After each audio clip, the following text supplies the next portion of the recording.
Yang saya hormati juga para narasumber lain ada Pak Widodo, Pak Samsul dari Kementerian Desa, terus ada pula Pak izin Pak Chandra Purnomo dari UMKM, Kementerian Koperasi dan UMKM. Yang saya hormati juga saudara saya, teman saya, Mas Hita Supranjaya dari Bukalapak. Kalau beliau ini sesama pelaku usaha digital kami. Yang saya hormati pula seluruh saudara-saudara saya di Yaskum, Yayasan Harisma Usada Mustika, atau sekarang kita sebut Yaskum Go saja. Sebelum kita masuk ke sesi diskusi kita, mungkin saya backside dulu sedikit tentang bagaimana atau apa sih ini Yaskum. Yaskum merupakan sebuah organisasi sosial yang berfokus pada pengembangan kehidupan, pada pengembangan kemanusiaan. Salah satu sektornya dari jejaring Yaskum ini, para anggota Yaskum adalah pelaku usaha UMKM. Kami ada di hampir seluruh provinsi di Indonesia, dan dari sana kemudian jejaring ini kemudian berkembang. Nah, salah satu sektor yang kami ingin kembangkan di Yaskum yaitu bicara tentang pengembangan digitalisasi UMKM. Itu background dari Yaskum itu sendiri. Kedua, secara pribadi saya sendiri adalah Ketua Kamar Dagang dan Industri Kadin Donggala. Ya, di sini ada juga banyak teman-teman dari Kadin Donggala yang kemudian bergabung, yang selama ini kami sudah melakukan berbagai program, salah satunya program digitalisasi UMKM ini.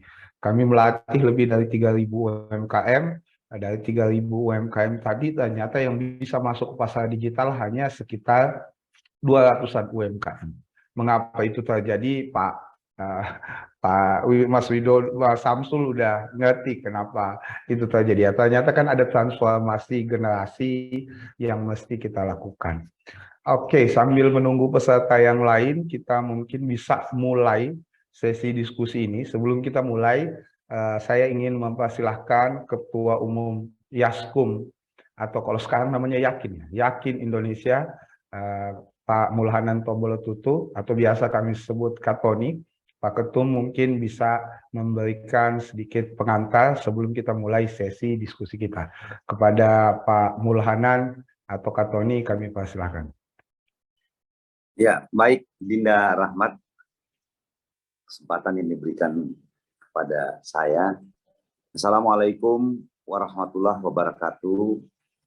Selamat pagi, salam sejahtera bagi kita sekalian.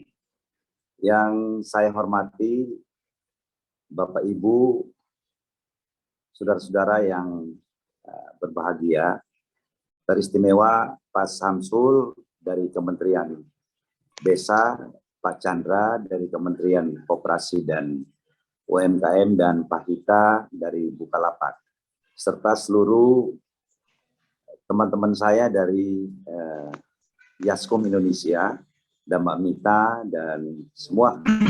Saya tentu tidak bisa menyapanya satu persatu, tapi pagi hari ini kita diberi peluang atau kesempatan untuk melaksanakan webinar dalam rangka mendorong dan mengembangkan UMKM yang ada di sekitar kita. Momentum ini memang sudah lama dinanti-nantikan oleh semua keluarga besar Yaskum Indonesia, bahkan oleh anak-anak muda di seluruh tanah air. Bagaimana bisa mengembangkan UMKM? Tentu ada beberapa kriteria atau syarat yang dibutuhkan gitu. Nah, kalau tadi pengantar dari adinda saya Rahmat mengatakan bahwa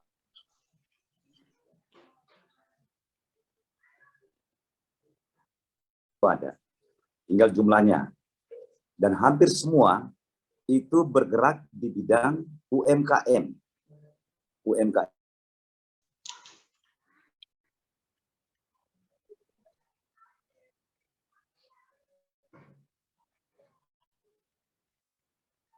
Program dari Yaskum Indonesia bagaimana mengembangkan entrepreneurship di kalangan anak-anak muda. Gitu.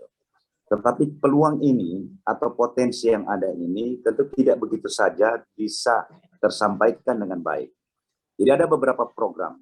Kalau di Yaskum ini ada program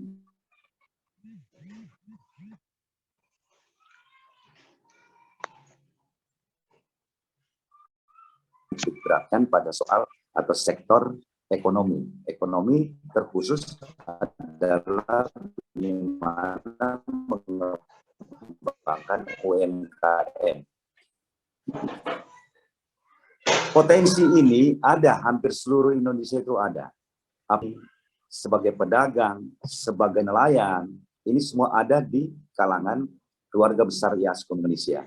Jasa perdagangan juga ada, dan lain sebagainya. Nah, bagi kami di Yaskum, memang kita menyiapkan sebuah sarana, infrastruktur, untuk bagaimana mengembangkan potensi-potensi yang ada di setiap wilayah, di setiap daerah. Adalah dalam bentuk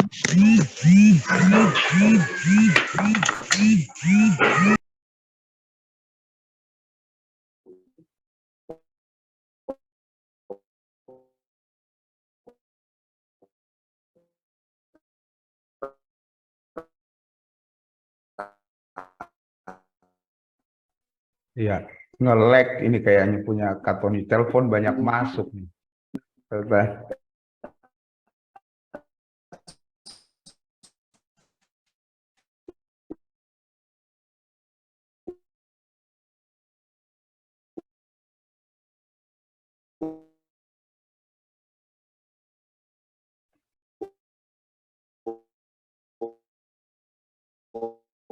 Ya, Katon.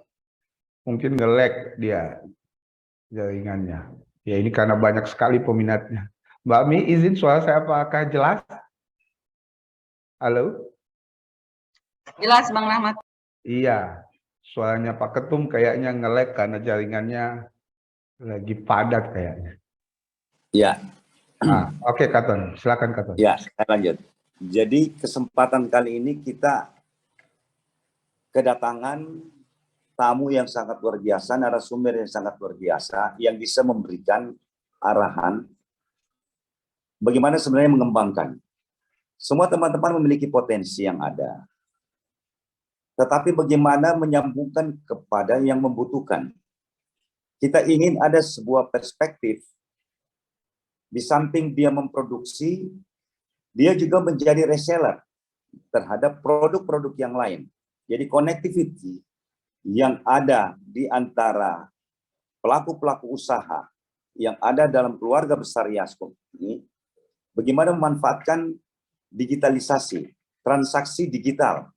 Perlu ada platform, perlu ada satu aplikasi, perlu ada sebuah sistem yang bagaimana menghimpun potensi yang ada dari satu wilayah, kemudian dipasarkan ke wilayah yang lain.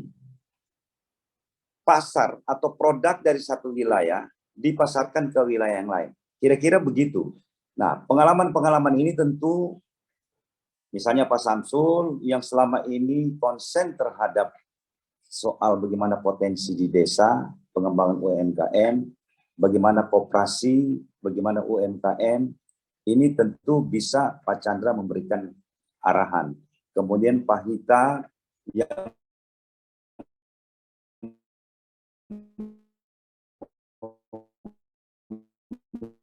memiliki platform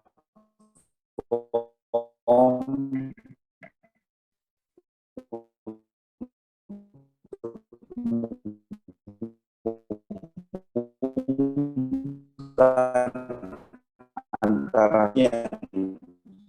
Izin Katon, mungkin dimatikan saja anunya dulu. Kita mendengarkan semua. Ya. Karena itu saya atas nama keluarga besar Yaskum sekali lagi memberi apresiasi kepada Pak Samsul yang sudah bersedia untuk memberi untuk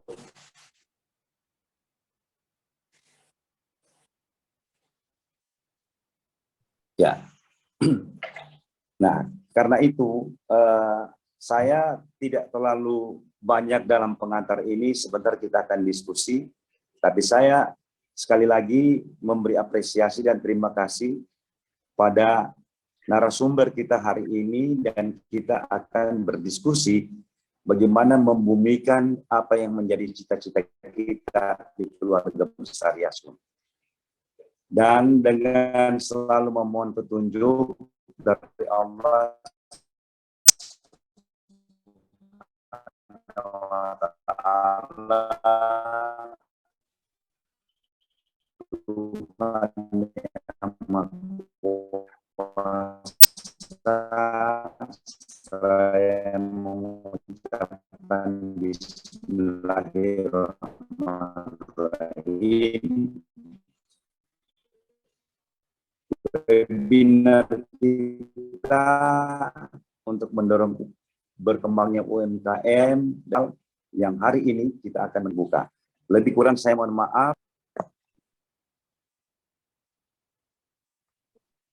Oke. Terima kasih Pak Ketum kita, Pak Mulahananto Mulotutu. Tadi pengantar beliau, Yaskum ini memang kami konsepnya keluarga besar yang ada di seluruh Indonesia dengan banyak sekali. Salah satu poinnya adalah bahwa mayoritas itu berada dan bekerja bersama, utamanya pada sektor UMKM. Dan rasa terima kasih beliau yang besar kepada Pak Samsul beserta teman-teman dari Koperasi Pak Chandra serta Mas Anja yang berkesempatan hadir pada hari ini. Oke, sebagai pengantar diskusi kita, saya ingin memulai topik diskusi kita dari sebuah data. Data kita ada 64,2 juta UMKM di Indonesia. Dari 64,2 juta tersebut, ternyata yang bisa masuk dalam ekosistem digital itu baru 8 juta. Artinya baru 13% dari UMKM itu bertransformasi ke digital. Pertanyaannya, mengapa itu bisa terjadi dan bagaimana utamanya UMKM-UMKM yang ada di desa itu bertransformasi dan bisa diadopsi dalam pasar digital atau ekosistem digital. Kami sendiri di Kadin sudah memulai itu, cuman memang ini seperti diskusi saya beberapa tahun lalu sama Pak Samsul, bahwa ini kerja yang punya nafas panjang. Begitu juga Anja pernah sampaikan ke saya, Bang, yang lu kerjain itu butuh nafas panjang. Untuk membuka diskusi kita, saya persilahkan ke Bang Samsul, staf khusus Kementerian, staf ahli Kementerian Rekayasa Sosial Terencana dan dari Kementerian Desa. Silakan Bang Samsul, waktu dan tempat. Ya, terima kasih. Assalamualaikum warahmatullahi wabarakatuh. Selamat pagi, sehat semuanya. Yang terhormat Pak Mulhanan, Ketua Yaskum atau Ketua Yakin, dan Bapak dan Ibu sekalian, moderator Pak Rahmat, Ketua Kadin Donggala ya Pak ya, dan Ibu Mita yang mengundang saya. Untuk yang belum kenal, salam kenal. Jadi diskusi UKM itu sebenarnya hampir tiap hari ada gitu ya. Jadi bahkan ada kementerian, itu nanti Pak Chandra yang akan menyampaikan, ada kementerian ngurusin UKM Pak. Jadi tetapi UKM ini dibahas tiap hari. Jadi kadang saya mikir ini apakah kita tidak menemukan solusi atau solusinya belum ketemu karena atau UKM-nya kebanyakan. Jadi kalau kita lihat ya, saya diskusi dengan teman-teman, ada 27 kementerian yang terkait dengan UKM. 27. Jadi tidak hanya Kementerian Koperasi, tapi 27 yang sebenarnya bersinggungan, gitu kan? Bersinggungan terhadap. Nah, saya coba kasih sesuatu gitu ya. Jadi hari Sabtu pagi-pagi gitu ya. Jadi saya kasih sesuatu yang agak bombastis dulu, baru kita ngomong di teorinya nanti.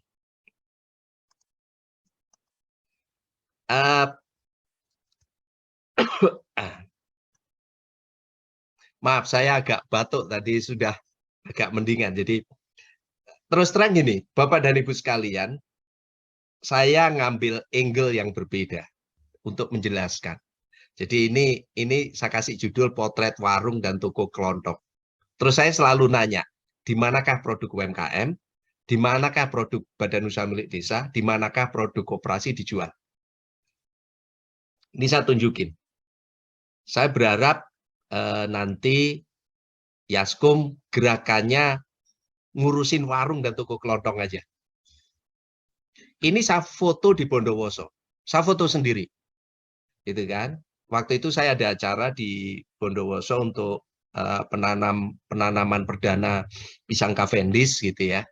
Dan saya datang ke warung, saya bongkar itu warung. Ini isi warung di Kabupaten Bondowoso, Jawa Timur. Jadi yang kanan atas ini nabati, ini Rp2.000 satu wafer, gitu kan. Terus saya pertanyaannya, emang ada UMKM yang bisa bersaing nih dengan Biskuat, dengan Nabati, dengan Kopi Top ini dan sebagainya. Yang sebelah kiri bawah ini yang produk UMKM, yang kacang asin, kerupuk, kacang asin yang disil dengan lilin dan sebagainya. Ini potret warung di Kabupaten Bondowoso. Nanti kita lihat. Ini warung di Kabupaten Belitung, di Pulau Selat Nasik. Jadi Pulau Selat Nasik itu adalah, saya nyebrang lagi ada pulau kecil, hanya satu kecamatan atau apa gitu ya. Nah, Bapak dan Ibu sekalian perhatikan. Antara Bondowoso dengan di Selat Nasik isinya sama. Ini kan aneh. Kenapa warung itu isinya sama dengan Bondowoso dengan Belitung? Isinya sama yang dijual. Yang dijual sama. Dan semuanya produk dari pabrik yang ada di Tangerang, Bekasi, Purwakarta, Subang, Sukabumi. Ini semuanya. Terus kita lihat lagi di Kabupaten Kepulauan Anambas, Kepulauan Riau. Ini lebih jauh lagi. Jadi kalau Bapak dan Ibu sekalian belum pernah ke sana, itu 1 jam ke Batam, terus terbang lagi 1 jam ke Pulau Letung atau apa, bandara di sana, terus nanti jalan darat 30 menit ke pelabuhan, dari pelabuhan 2 jam ke ibu kota kabupaten di Tarempa. Ini saya potret sendiri. Ini saya potret sendiri.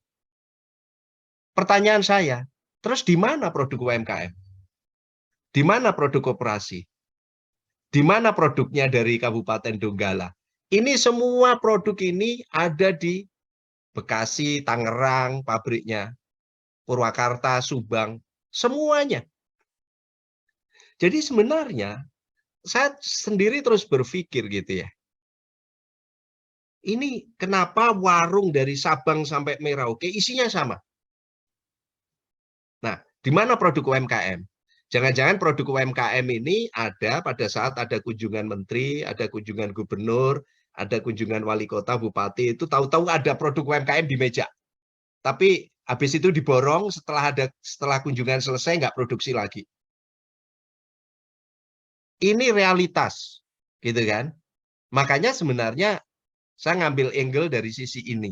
Nanti kita diskusikan solusinya apa. Ini yang terjadi. Bisa dibayangkan produknya seperti ini.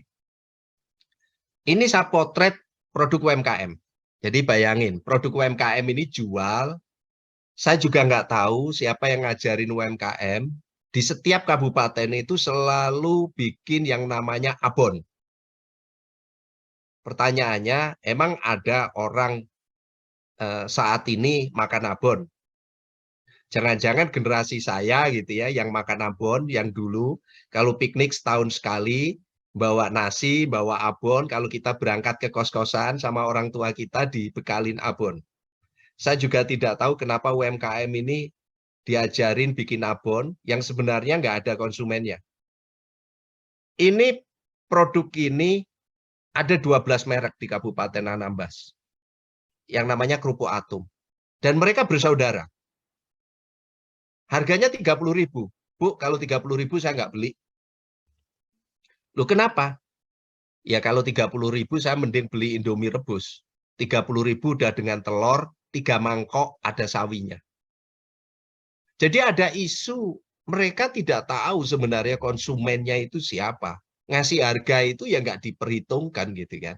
Jadi, dan saya sendiri, kalau ini ada 12 merek di satu tempat, yang penduduknya cuma 40.000 di Kabupaten Kepulauan Anambas. Kenapa mereka nggak membuat satu merek, gabung menjadi satu, membuat satu koperasi, terus decentralize kitchen-nya. Jadi diproduksi di rumah-rumah, sehingga apa? Sehingga produksinya menjadi besar, bisa dikirim pemasaran keluar dengan energi yang lebih besar. Kalau enggak ya begini-begini, UMKM paling sulit disatukan. Egonya setengah mati. Dia selalu cerita produknya paling enak. Ya nggak apa-apa, paling enak kalau ibu makan sendiri. Tapi kalau nggak ada yang beli, ngapain? Jadi ini situasinya. Saya selalu sampaikan dengan bahasa terang karena paling berat ngurusin UMKM itu. Jadi suruh bersatu pakai decentralized kitchen atau sharing kitchen. Saya sampaikan, McD itu mulai dari Alaska, Afrika, di Indonesia, atau di kota saya di Kediri, rasanya sama. Dia menggunakan SOP-nya sama, decentralized kitchen. Jadi, Bapak dan Ibu sekalian, kalau masuk McD, itu lihat, lampunya sama, pintunya sama, toiletnya sama. Jadi satu SOP. Itu di Afrika juga sama. Di Alaska juga sama, di Eropa juga sama, di Indonesia juga sama. Nah, ini yang sebenarnya tidak kita contoh. Dengan UMKM ini mestinya mereka bersatu, sehingga mana pilih yang paling enak, terus diproduksi bersama. Gitu kan. Nah, ini saya foto. Ini Desa Wisata Kars Ramang-Ramang Maros, Kabupaten Maros, Sulawesi Selatan. Coba, Bapak dan Ibu sekalian, mana ada UMKM bisa bersaing?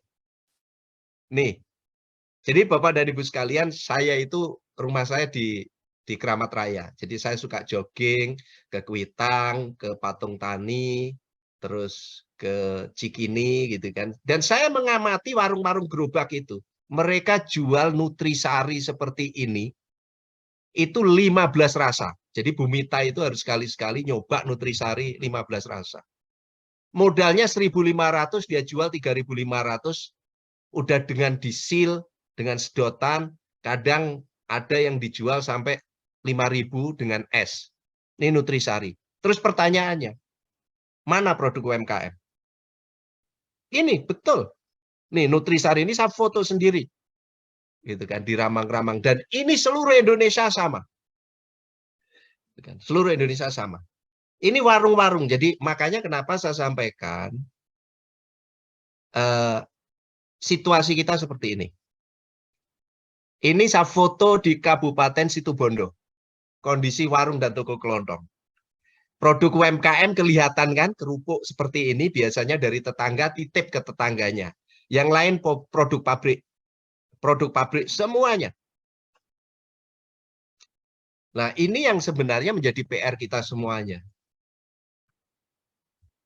Jadi, Bapak dan Ibu sekalian, kenapa saya bilang warung dan toko kelontong itu penting? Ternyata Filipina, India, Indonesia itu belanjanya ke warung dan toko kelontong untuk bahan makanan.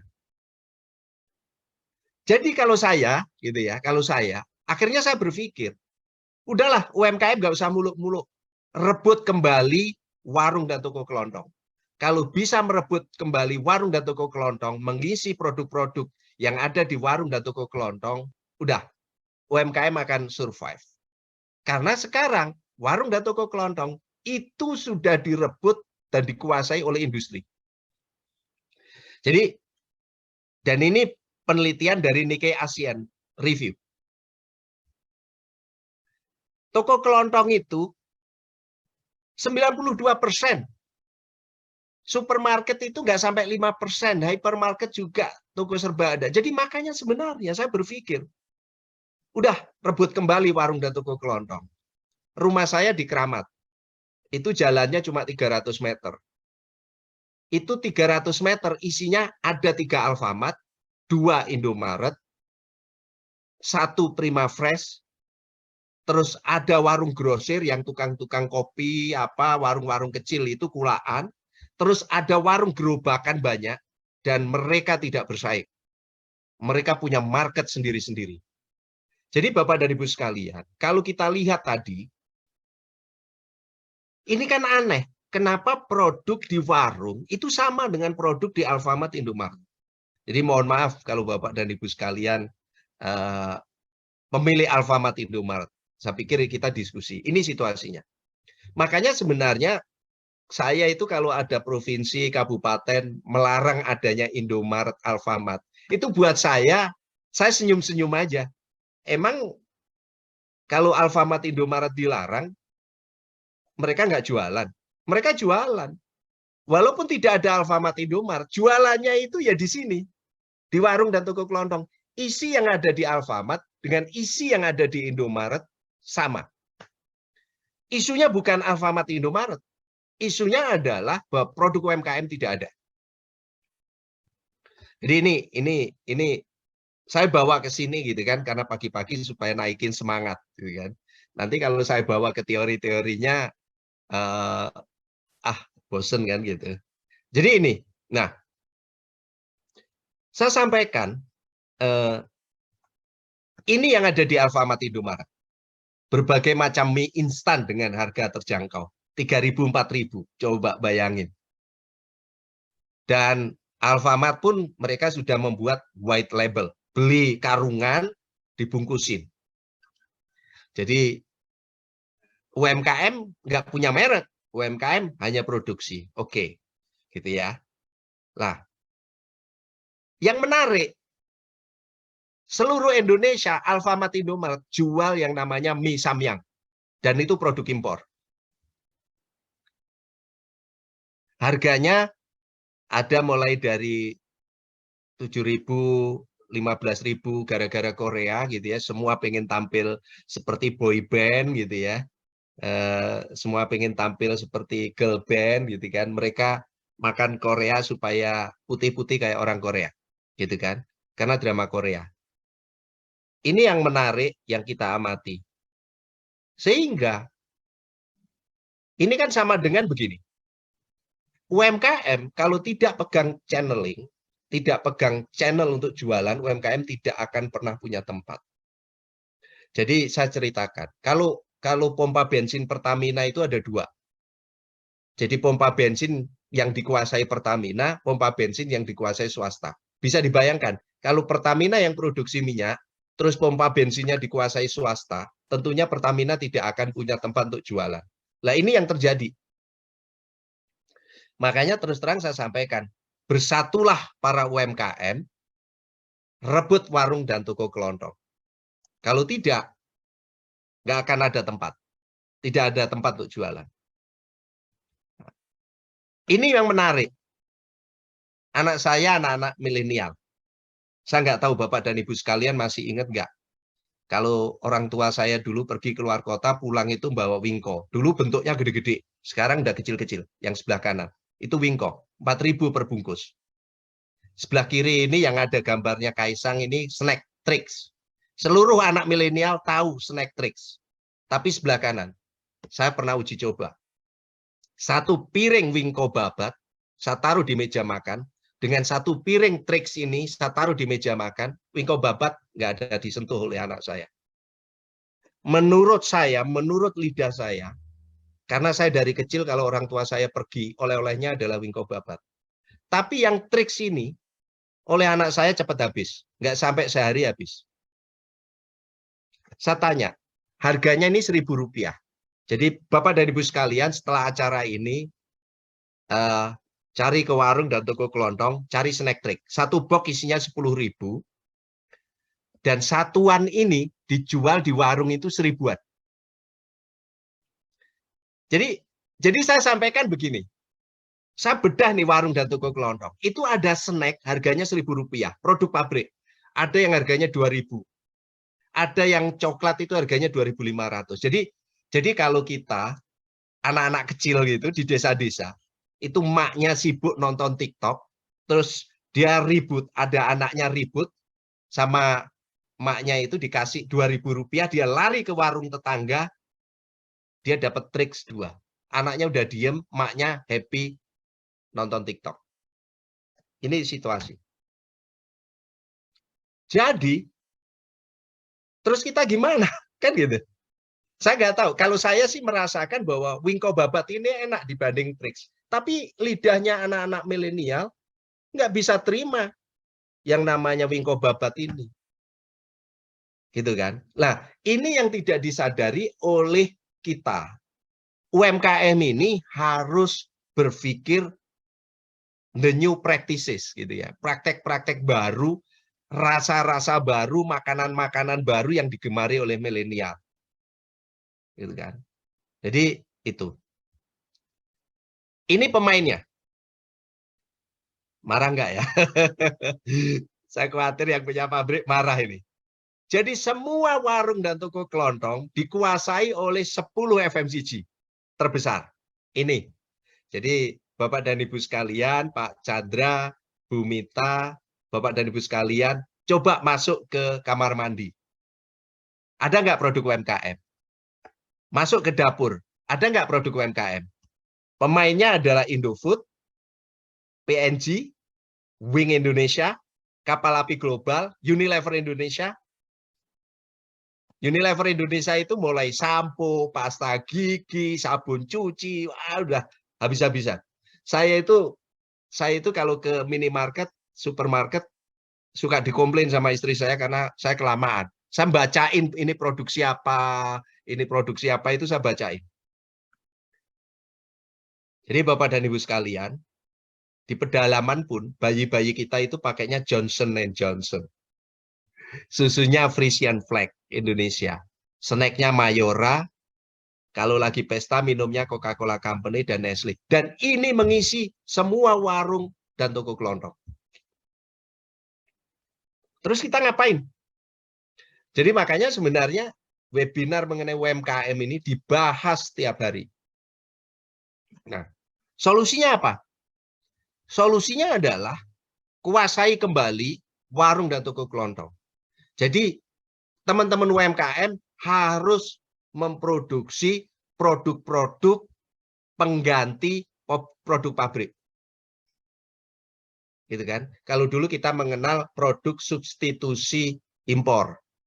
Kita sekarang harus berpikir produk substitusi produk industri atau pabrik.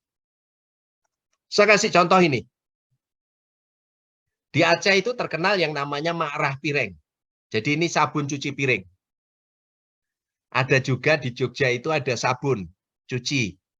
Gitu, sabun anti noda gitu kan. Ini untuk sabun cuci. Jadi di Lumajang itu ada sabun herbal. Sabun herbal sebelah kiri ini harganya kalau reseller 5.000. Modalnya 5.000 kalau dijual 10.000. Jadi sebenarnya saya ambil contoh begini. Bapak dan Ibu sekalian, jenis sabun itu kan sabun Dove, sabun Lux, sabun Lifebuoy, sabun Gift, apalagi ya. Bagaimana UMKM memproduksi sabun, tapi harganya harus bersaing dengan Dove, bersaing dengan Gift, bersaing dengan Lifebuoy, bersaing dengan Lux. Jadi itu yang saya sampaikan. Jadi UMKM nggak usah tinggi-tinggi gitu kan. Jadi makanya saya itu kalau ada kalau ada webinar atau apa itu UMKM naik kelas itu ya saya senyum-senyum sendiri gitu kan. Naik kelas kemana? Jualannya di mana sih UMKM ini? Jadi ini solusinya. Jadi terus terang Bapak dan Ibu sekalian. Nah sekarang itu ada tren baru yang saya ikuti. Dan ini hampir sama dengan pada saat kita dulu waktu kecil. Jadi ada yang namanya bulk store. Jadi kalau kita beli, itu kita bawa tempat sendiri.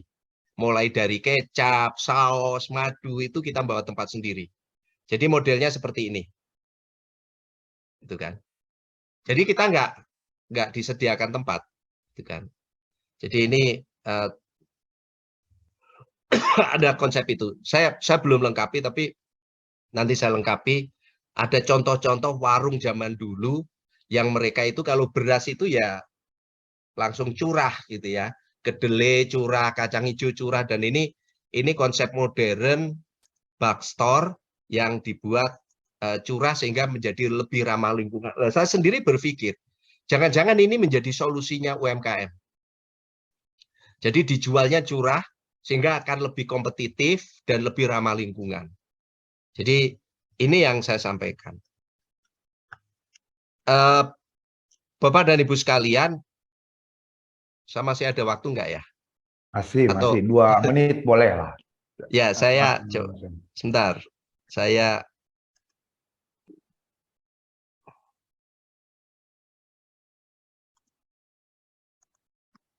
merespon apa yang disampaikan oleh Pak Ketua Umum tadi. Jadi kelihatan ya, udah kelihatan ya. Jadi Kelihatan. sebenarnya kita bisa membuat jejaring untuk pemasaran, gitu kan? Baik secara digital ataupun manual untuk mengendalikan yang namanya oversupply dengan overdemand. Oversupply dengan overdemand. Jadi contohnya begini.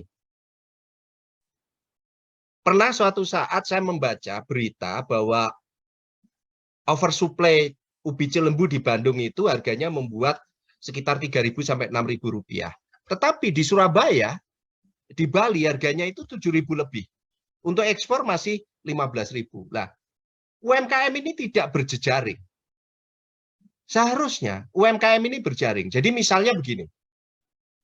Ada UMKM yang mereka memproduksi kerapu nih di pantai utara Jawa, Situbondo. Kenapa dia tidak bekerja sama dengan UKM yang ada di Bali, yang mereka dekat dengan restoran-restoran seafood atau badan usaha milik desa dengan badan usaha milik desa di Bali. Jadi ada badan usaha milik desa, koperasi yang mereka memang fokus di produksi, ada yang mereka fokus di pemasaran. Jadi itu tadi yang saya catat dari apa yang disampaikan. Bagaimana kita membangun jejaring. Jadi itulah. Berikutnya adalah terakhir, ini yang terakhir supaya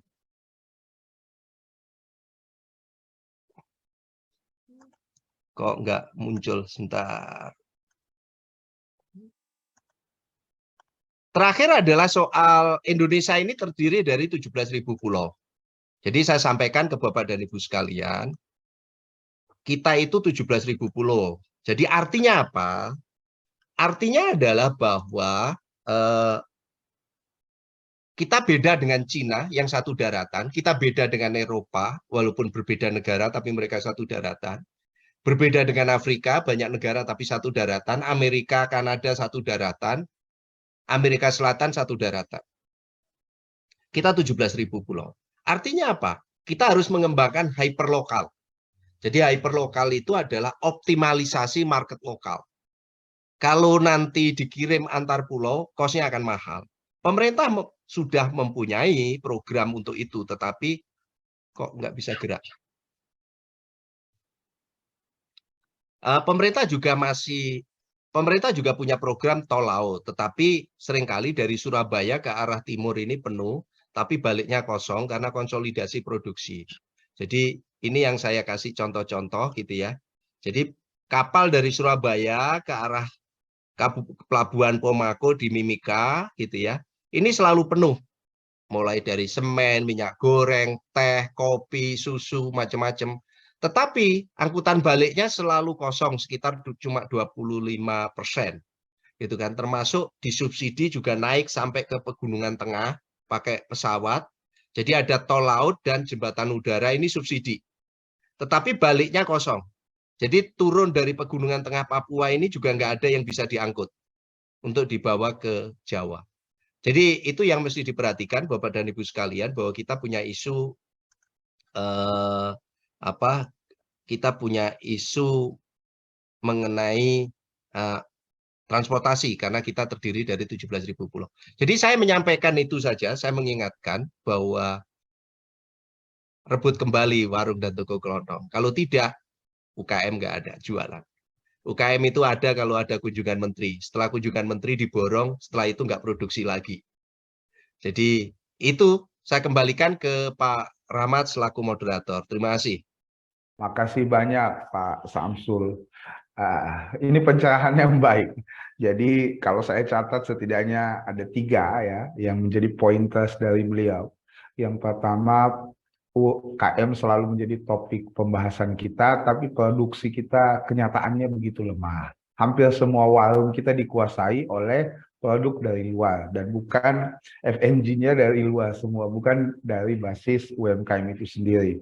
Sehingga kesimpulan kedua beliau, poin plus beliau yang kedua adalah rebut kembali toko, kelontong, dan warung-warung kita yang 92% sebenarnya menjadi basis transaksi belanja yang ada di masyarakat. Yang ketiga bicara tentang hubbing ya, persoalan transportasi belum merata karena kita berbeda dengan Indonesia, berbeda dengan negara-negara lain, dan meningkatkan kapasitas produksi itu yang menjadi stressing point dari beliau, bahwa produksi kita harus terus menerus dan UMKM kita tidak hanya berhenti pada sambutan-sambutan saja, berhenti pada saat bupati, gubernur, presiden datang tiba-tiba produk UMKM ramai, kenyataannya di pasarnya nggak ada.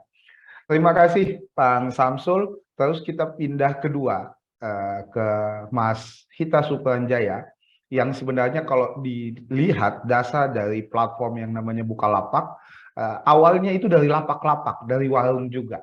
Silakan Mas Hita mungkin bisa menjelaskan 5 menit supaya kita bisa diskusinya agak panjang. Kepada Mas Hita Supranjaya, silakan. Ya, halo, assalamualaikum warahmatullahi wabarakatuh. Selamat siang ya, kalau di Sulteng ya. Salam kenal, saya dengan Hita Supranjaya atau Anja. Biasanya akrabnya dipanggil Anja. Jadi saya Direktur Bukalapak untuk buka pengadaan. Jadi mungkin ada beberapa hal yang ingin saya sampaikan gitu ya. Jadi kalau Bukalapak itu orang banyak kenalnya itu sebagai marketplace gitu ya.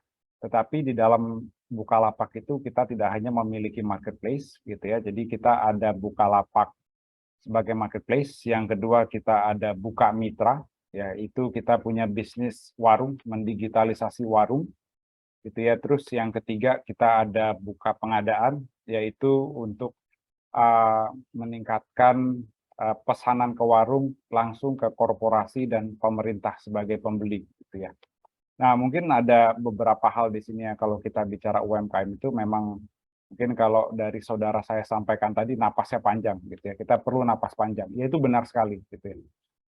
Karena terkait dengan mendigitalisasi bisnis warung atau UMKM ini memang membutuhkan suatu tahapan yang dimana mulai dari sosialisasi, kemudian literasi digital, dan kemudian juga dari segi infrastrukturnya gitu ya. Infrastruktur di sini mungkin kalau saya suka muter gitu ya, baik ke Sulawesi Tengah sendiri sampai ke Morowali Utara gitu ya. Terus kemudian saya juga ke Sumbawa, saya juga ke Danau Toba gitu ya.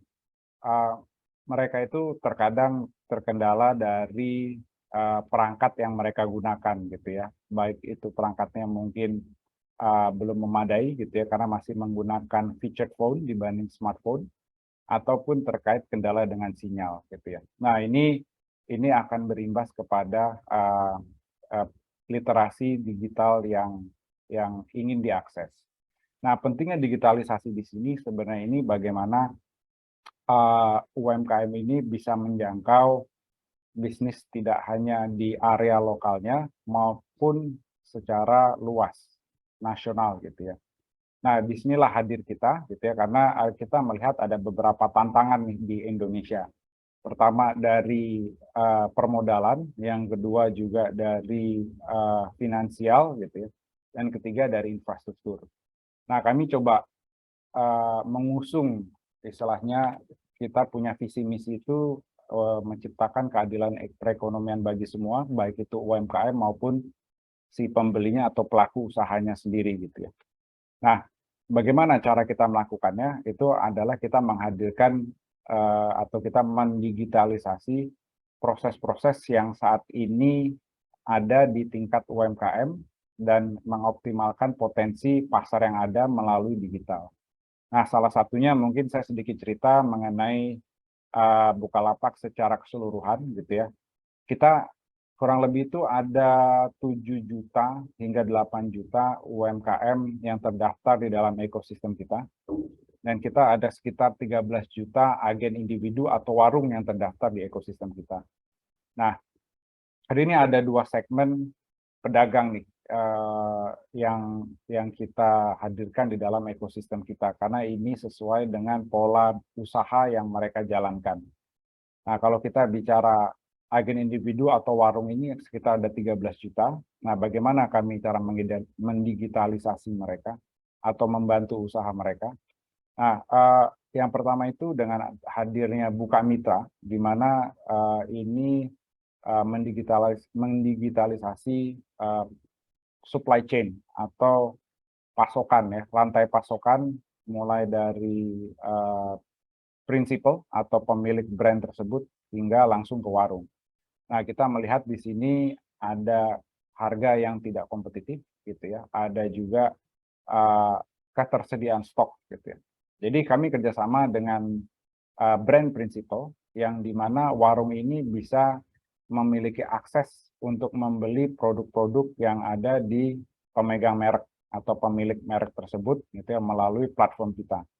Sehingga satu, dari warung sendiri ini mendapatkan harga yang kompetitif gitu ya, karena langsung istilahnya potong jalur.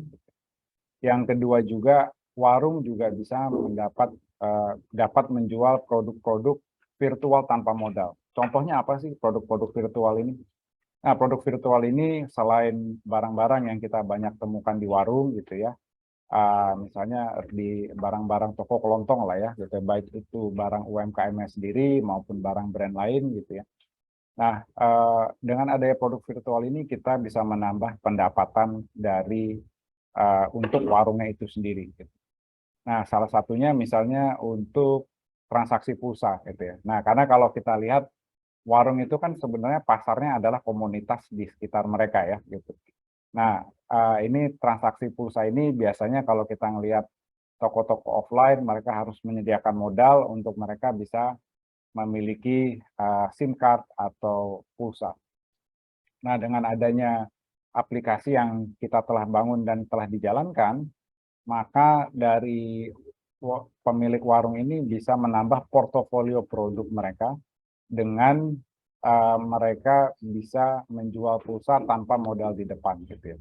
Sehingga ini juga bisa menambah pendapatan yang mereka lakukan. Nah, salah satunya juga misalnya bayar listrik, bayar air maupun menjadi dropship gitu ya, drop point untuk logistik gitu ya. Misalnya seperti last mile delivery ya, kalau di Pulau Jawa kita ngelihat kayak TIKI, JNE dan lain-lain.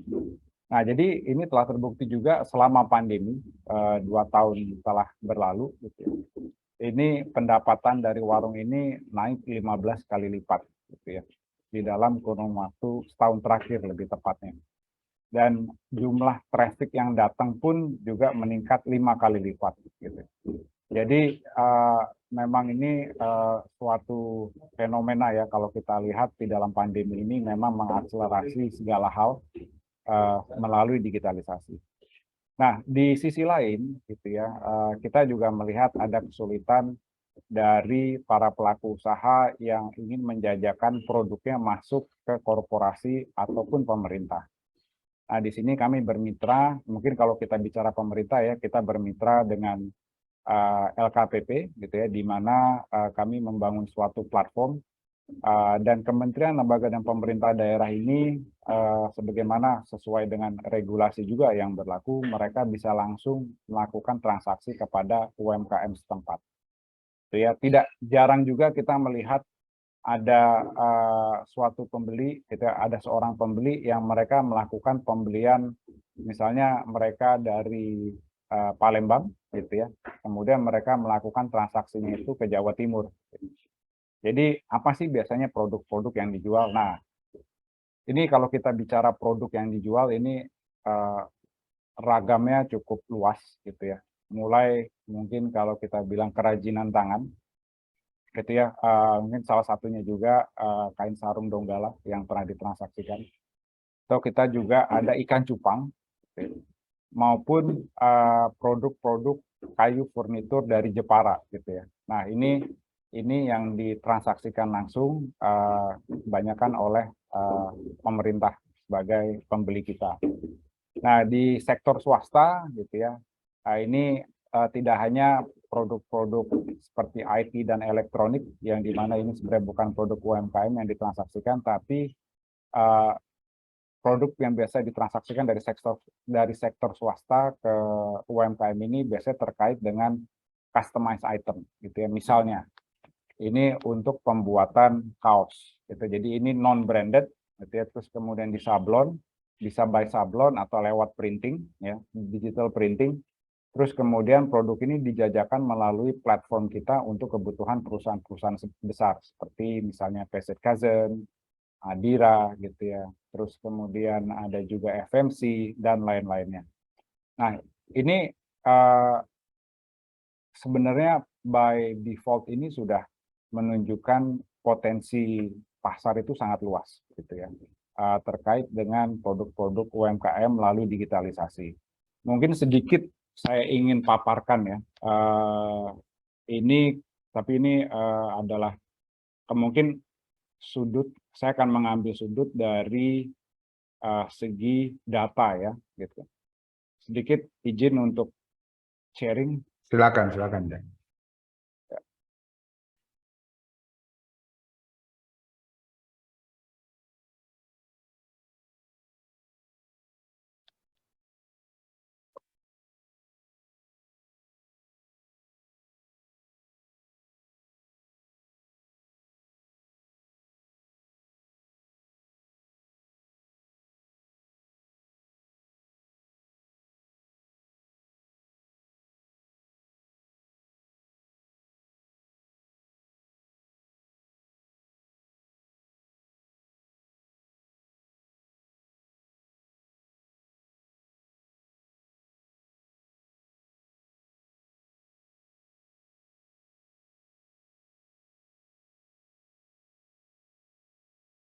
Halo, Jack, bisa?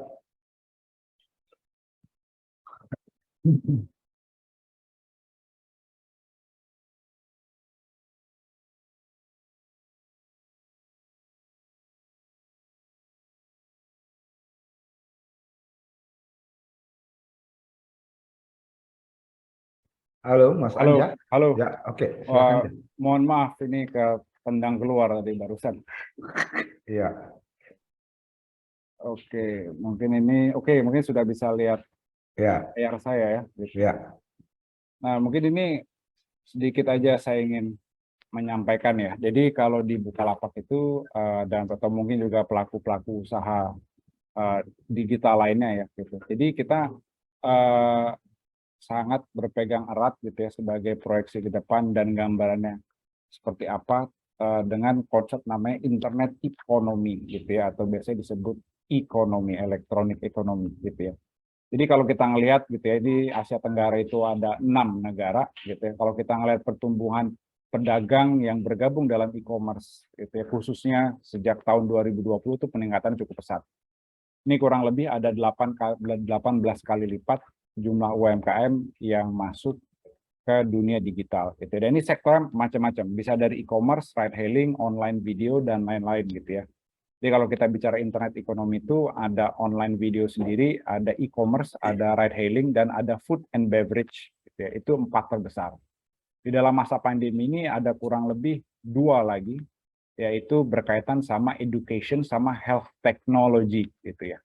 Nah, ini yang pertumbuhannya sangat terakselerasi terkait dengan situasi atau pandemi COVID saat ini. Gitu.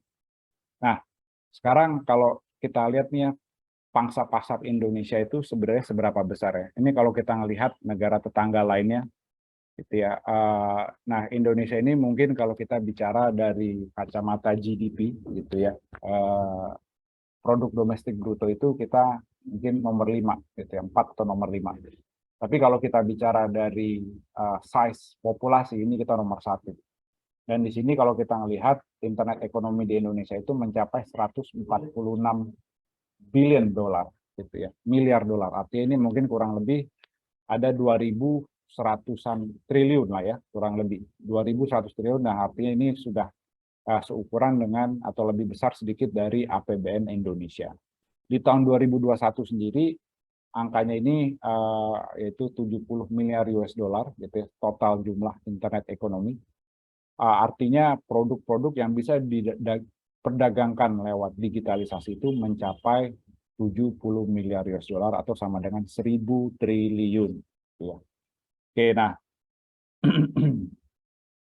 mungkin kalau kita lihat mengenai internet ekonomi di Indonesia ya, itu jadi bisa dibilang ini suatu survei gitu yang dilakukan sama Bain & Company. Jadi ini internet konsultan eksternal yang dimana kalau kita lihat rata-rata penggunaan layanan digital yang baru oleh pengguna itu adalah 8 dari 10. Artinya kalau kita punya ada 10 orang yang kita survei, 8-nya itu mereka menggunakan internet gitu ya, atau layanan digital untuk melakukan transaksi mereka, baik itu makanan, minuman, e-commerce, dan lain-lainnya. Gitu ya. Nah, dan kita lihat juga para pedagang ini semakin tech savvy ya, gitu. Artinya mereka itu semakin peka, gitu. Semakin peka terhadap fitur-fitur atau platform-platform pembayaran yang saat ini kita bisa dapatkan di Indonesia, gitu. Contoh aja misalnya, sekarang di Pulau Jawa itu sudah mulai memakai QRIS untuk bayar parkir, gitu ya. Artinya dari tukang parkirnya sendiri juga pastinya punya aplikasi QRIS. Kita sekarang mau beli sate gitu ya atau bakso di pinggiran jalan, sebagian dari mereka itu sudah menggunakan OVO atau enggak GoPay gitu ya untuk layanan pembayaran digital. Jadi kalau kita melihat di sini secara survei ya dari para pedagang, jadi layanan keuangan digital itu kurang lebih 95% itu menggunakan digital payment dari populasi yang disurvei gitu ya. Terus kemudian mungkin kalau kita lihat juga seberapa besar sih menggunakan asuransi digital, nah ini pun juga ada, gitu, kurang lebih 68%. Gitu. Dan ini memang proses sosialisasi, pemaparan, aplikasi yang mungkin ini telah dilakukan selama 4 tahun, 5 tahun ke depan dan belum mencapai titik optimalnya. Gitu. Jadi memang pengaplikasian proses digital ini memang tidak bisa langsung gitu ya. Jadi memang perlu napas panjang. Nah, ini kalau kita ngelihat juga ini kan ada 4 sektor ya di dalam internet ekonomi. Nah, ini kita lihat e-commerce itu memang punya peran yang besar gitu ya. Karena bagaimanapun juga ini mencakup seluruh produk yang kita gunakan sehari-hari, mulai dari produk untuk lifestyle kita, gitu ya, mulai dari fashion, pembelian pulsa, pembayaran listrik, pembayaran air, pun barang-barang elektronik maupun barang-barang UMKM itu sendiri. Makanya kalau ngelihat di beberapa marketplace, gitu ya, mungkin saya nggak sebut nama, gitu, itu pasti mereka punya bangga buatan Indonesia, yang dimana produknya adalah produk benar-benar datang dari UMKM. Bukan produk mungkin tadi yang disampaikan oleh Bapak Samsul ya, kita ketemu di warung, oh yang ada misalnya produk-produk, sometimes produk luar, sometimes juga produk dari distributor besar gitu ya. Nah, tapi di laman Bangga Buatan Indonesia ini memang khusus produk UMKM. Nah, mungkin bisa lihat juga misalnya kayak sarung Donggala pun itu bisa ditemukannya di laman Bangga Buatan Indonesia. Kita bicara bawang, bawang goreng dari Palu itu pun juga ada di Bangga Buatan Indonesia. Mulai dari ada jualan abon, kemudian ada jualan meranti, gitu ya, dan produk-produk lokal yang biasanya kita suka temukan itu kebanyakan ada di Bangga Buatan Indonesia. Jadi ini sebenarnya suatu ekosistem yang terintegrasi, gitu ya, yang UMKM ini bisa masuk dan mengakses sehingga menjangkau pasar yang lebih luas. Nah, tidak kalah besarnya itu adalah transport dan food, gitu ya. Ini mungkin ride hailing, gitu ya. Mungkin banyak yang pesan makanan lewat GrabFood atau GoFood, gitu ya. Nah, ini juga suatu pangsa pasar yang besar untuk para pedagang makanan. Ja, izin kalau boleh ditahan dulu karena Pak Chandra dari Kementerian UMKM beliau harus pindah. Tadi poinnya itu sangat luar biasa yang Anja sudah sampaikan, bicara tentang pertumbuhan UMKM kita, mulai dari makan minum, terus produk virtual seperti pulsa, token listrik, itu semua bisa diadopsi dan bisa menjadi bagian dari produk UMKM yang bisa tumbuh. Saya mohon izin kepada saudara saya Anja, kita pindah dulu ke Pak Ya, Chandra, izin. silakan. Nanti sebentar kita akan pertajam di diskusi kepada Pak Chandra. Silakan Pak Chandra. Siap, Pak Rahmat, terima kasih. Ya, Izin suara saya terdengar, Bapak Ibu? ya jelas jelas Pak Mas Chandra. Siap, oke. Yang terhormat Pak Ketua Umum Yaskun atau Yakin, Pak Mulhanan. Pak, salam kenal Pak.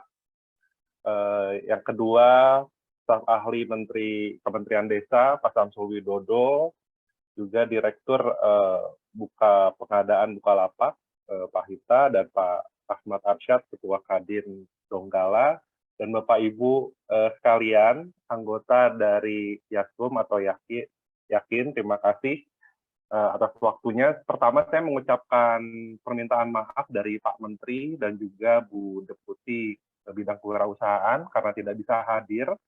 Karena di saat yang bersamaan ada acara juga dengan Kasat TNI AD di Cijantung, Bapak Ibu. Minta maaf, Pak Ketua. Izin Bapak Ibu, saya mau share screen ya mengenai materi yang ingin saya sampaikan. Nah, jadi sebenarnya tadi yang Pak Samsul itu menarik untuk kita bahas sebenarnya. Tapi kalau melihat di undangan kan ini ada tema yang harus disampaikan ya. Mungkin nanti tipis-tipis saya bakal menjelaskan tadi terkait dengan yang Pak Samsul bilang gitu ya mengenai produk FMCG dan juga dari Pak Hita. Jadi Bapak Ibu Kementerian Koperasi itu menjalankan arahan dari Presiden. Jadi arahan Presiden terakhir mengenai ekonomi digital itu terjadi pada saat kemarin kita 77 tahun, 17 Agustus. Jadi yang pertama itu UMKM harus terus didukung untuk segera naik kelas. Yang kedua nih Pak Hita juga nih Dekakorn dan Unicorn harus terus mendorong pemberdayaan dari UMKM. Kita juga sempat ketemu sama CEO Bukalapak, Mas Wilix ya, dengan yang sebelumnya juga Pak Rahmat beberapa kali untuk ngobrol empowering UMKM bersama Bukalapak. Yang ketiga itu Pak Presiden memberikan arahan targetnya itu 30 juta UMKM masuk ekosistem digital. Yang keempat tadi yang dibicarakan oleh Mas Hita, yaitu kewajiban APBN, APBD, dan BUMN untuk membeli produk dalam negeri atau produk UMKM yang jumlahnya itu harus 40% dari jumlah pembelanjaan negara atau daerah. Nah, itu tadi yang dijelaskan di buka pengadaan ya. Nah, jadi saya mau menjelaskan sebenarnya terkait tadi Pak Ketua juga bilang, Pak Rahmat juga bilang bahwa landscape UMKM Indonesia itu ada di 64,2. Sebenarnya tipis di bawahnya masih 64,1. Dan memang bentuknya itu, Bapak Ibu, adalah seperti segitiga. Karena di mikro itu sangat banyak sekali. 99% itu mikro. Mikro ini adalah yang omset setahunnya di bawah 2 miliar. Tadi yang Pak Samsul bilang, toko-toko kelontok dan lain, mungkin masuknya di mikro. Dan keinginan dari Pak Menteri Koperasi, Pak Teten Mas Duki, sebenarnya keinginannya itu bentuknya jadi gentong. Jadi usaha kecilnya yang banyak di tengah. Nah, mikro ini harus naik ke atas dengan omsetnya harus di atas 2 miliar dalam waktu 1 tahun. Nah, itu tadi ada beberapa yang menarik sebenarnya dari Pak Samsul ya, mengenai factory sharing, bulk store, dan lain-lain. Itu sangat menarik untuk bisa menaikkan omset dari teman-teman di usaha mikro. Dan kalau lihat di sebelah kanan, Bapak Ibu, jadi kontribusi UMKM terhadap GDP kita itu di 61,1%. GDP itu atau PDB itu uang yang berputar selama 1 tahun di Indonesia itu 61%. Dan kontribusi terhadap tenaga kerja itu di 96,9. Kita bisa lihat di sektor mikro ini gede banget nih kontribusi terhadap istilahnya tenaga kerja dan lain-lain. Nah, ini yang harus, tapi yang tadi menarik produk-produk FMCG dari beberapa pabrik besar yaitu yang large ini Bapak Ibu.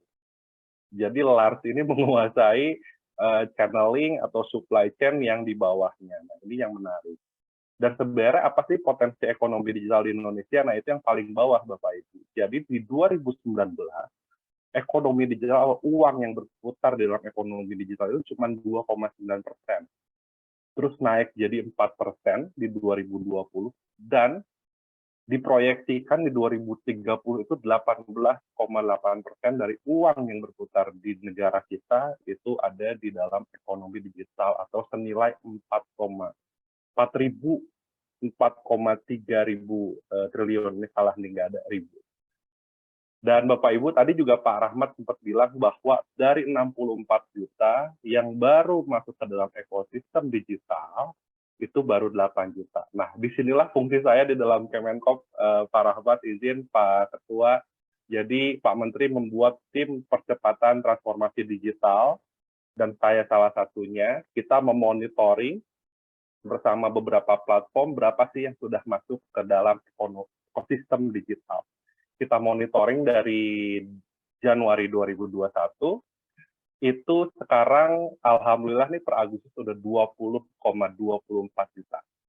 Jadi tadi sedikit koreksi, dari 8 juta itu baseline di 2019 itu kita terus naik untuk UMKM kita itu terhubung di dalam ekosistem digital. Karena ini Bapak Ibu, jadi ada peluang yang sangat besar sekali, 18,8% itu uang yang berputar di Indonesia itu akan ada di dalam ekosistem digital. Nah, ini tadi yang Pak Hita bilang, bahwa pemerintah bikin gerakan Bangga Buatan Indonesia, kalau Bapak Ibu tahu yang tandanya hati itu, dan kita memonitoring sebenarnya produk apa sih yang paling paling laku di dalam beberapa platform digital. Karena tadi juga diperlihatkan oleh Pak Hita itu memang e-commerce itu paling besar, kontribusinya hampir 70% terhadap uang yang berputar di dalam ekosistem digital. Jadi ini Bapak Ibu, nah ini boleh di screen capture karena ini yang menjadi peluang untuk beberapa penjualan ke depan yang baik nih. Ada kuliner, ada perlengkapan rumah tangga, domestik, fashion, elektronik, dan lain-lain. Ini kita monitor dari 7 platform, kita bekerja sama dengan Asosiasi E-commerce Indonesia atau IDEA. Oke, nah ini yang menarik sih. Sebenarnya tadi yang Pak Samsul bilang terkait kenapa sih kita tidak berjamaah gitu ya, membuat komunitas yang kuat di satu daerah, itu saya sepakat sekali, dan itu mungkin bisa smart factory atau factory sharing atau mungkin dikoneksikan kepada BUMDes, itu juga memungkinkan sekali. Karena ini Bapak Ibu, ada beberapa kategori yang kita lihat dari eBay, TechChief Asia. Sebenarnya satu lagi ini datanya juga dari Alibaba yang memang ini untuk ekspor. Jadi 10 negara teratas ini kita lihat dari beberapa negara di ASEAN, Indonesia yang sebelah kiri, memang ada beberapa hal yang paling banyak diekspor dari ekosistem digital, yaitu pakaian, terus suku cadang mobil, kesehatan, kecantikan. Nah ini juga mungkin per daerah bisa bikin satu brand berjamaah, bikin satu produk yang mungkin jadi punya daya tawar yang sangat tinggi untuk UMKM kita. Nah ini tantangan Bapak Ibu, ekosistem digital. Jadi ada namanya competitiveness index atau ranking, Indonesia itu di posisi ke-53. Nah, ini yang harus dinaikkan adalah literasi digitalnya. Ini ada 3 faktor. Yang pertama itu knowledge, Bapak Ibu. Yang kedua itu pengetahuan mengenai teknologi. Dan yang terakhir itu membaca teknologi-teknologi ke depan itu seperti apa.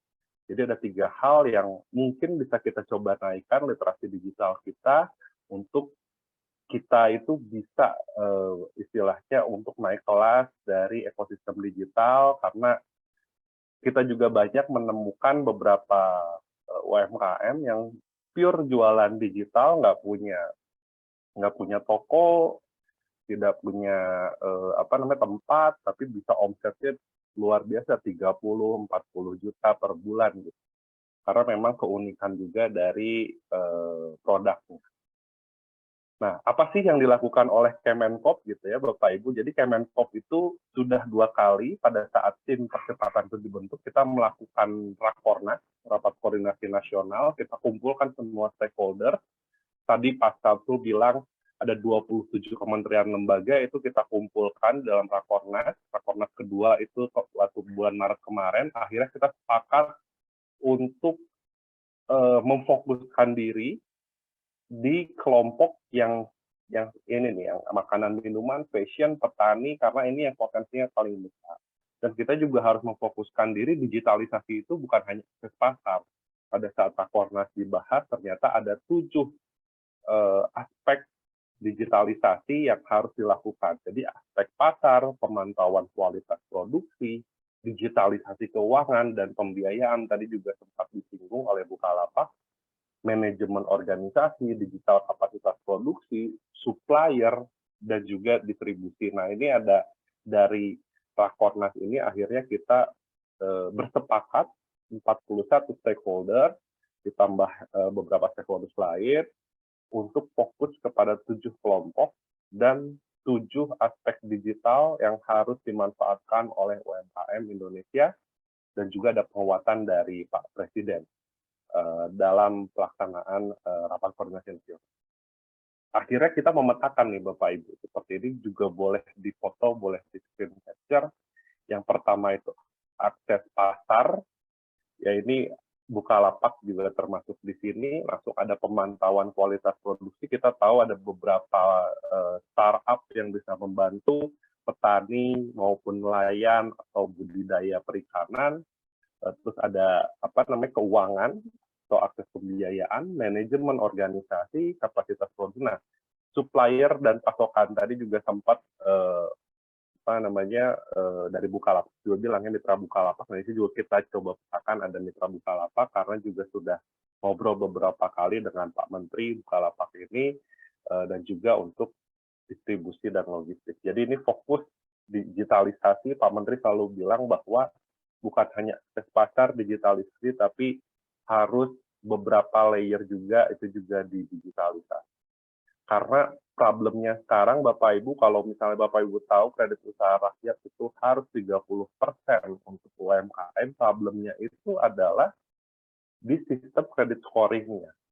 Nah, ini Kementerian Koperasi sedang mencoba bagaimana caranya bisa connect dari digitalisasi untuk screening awal pemberian kredit. Dan kemarin juga kita melakukan, ini juga buat Mas Rahmat, kita juga ketemu dengan Pak Arsyad Rashid gitu ya, kita juga MOU Kementerian Koperasi gitu ya kemarin, mengenai gerakan inklusif untuk naik kelas di Jakarta. Jadi kita kolaborasi, kita nggak bisa sendirian. Ada Kementerian Desa, ada Bukalapak, ada Kadin, ada dari Yakin gitu ya. Ini juga Yaktun itu yang harus memang bersama-sama mendigitalisasi UMKM. Nah, kita itu membagi level adopsi digital ya teman-teman.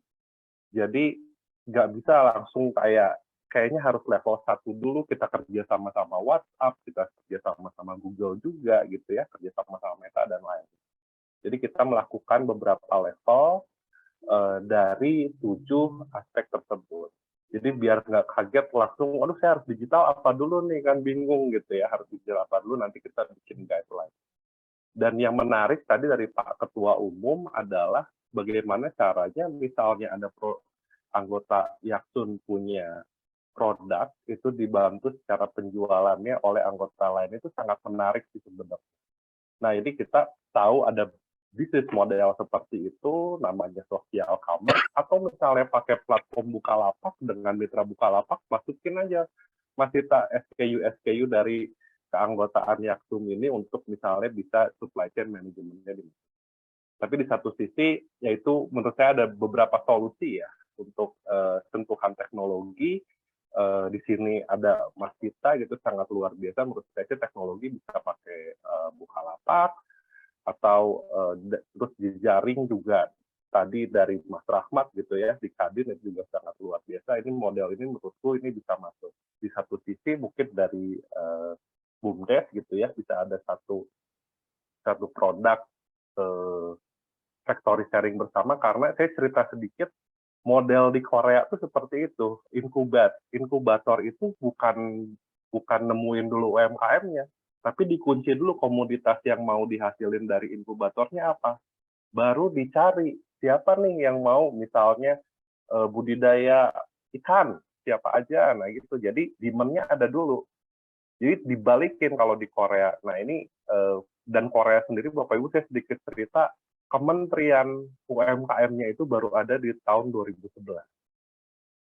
Jadi karena drakor ini di 2010 sama K-pop itu boom, akhirnya mereka ngebuat satu kementerian tersendiri, Kementerian SMI dan juga Startup di 2012, gitu 2011-2012. Tapi caranya seperti itu. Jadi pada saat K-pop ini menjalar, mereka udah siap produk-produk UMKM-nya untuk diekspor. Ini sangat luar biasa. Mungkin model ini juga dari Yaksum atau dari Kadin itu bisa juga, Pak. Jadi kita balikin aja. Based on demand, supply-nya kita yang cari beberapa wirausaha yang untuk bisa kita incubate. Mungkin seperti itu, Bapak Ibu. Terima kasih banyak. Kebetulan habis ini saya ada webinar lagi dengan UGM, Bapak Ibu.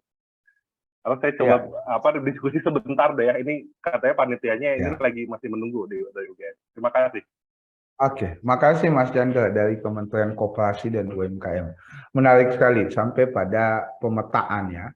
Pemetaan mana sih? Setidaknya ada 7 yang potensial untuk jadi produk kebangkitan UMKM kita. Itu catatan baik. Kemudian kedua tentang kemitraan, kolaborasi. Tadi sudah beliau jelaskan.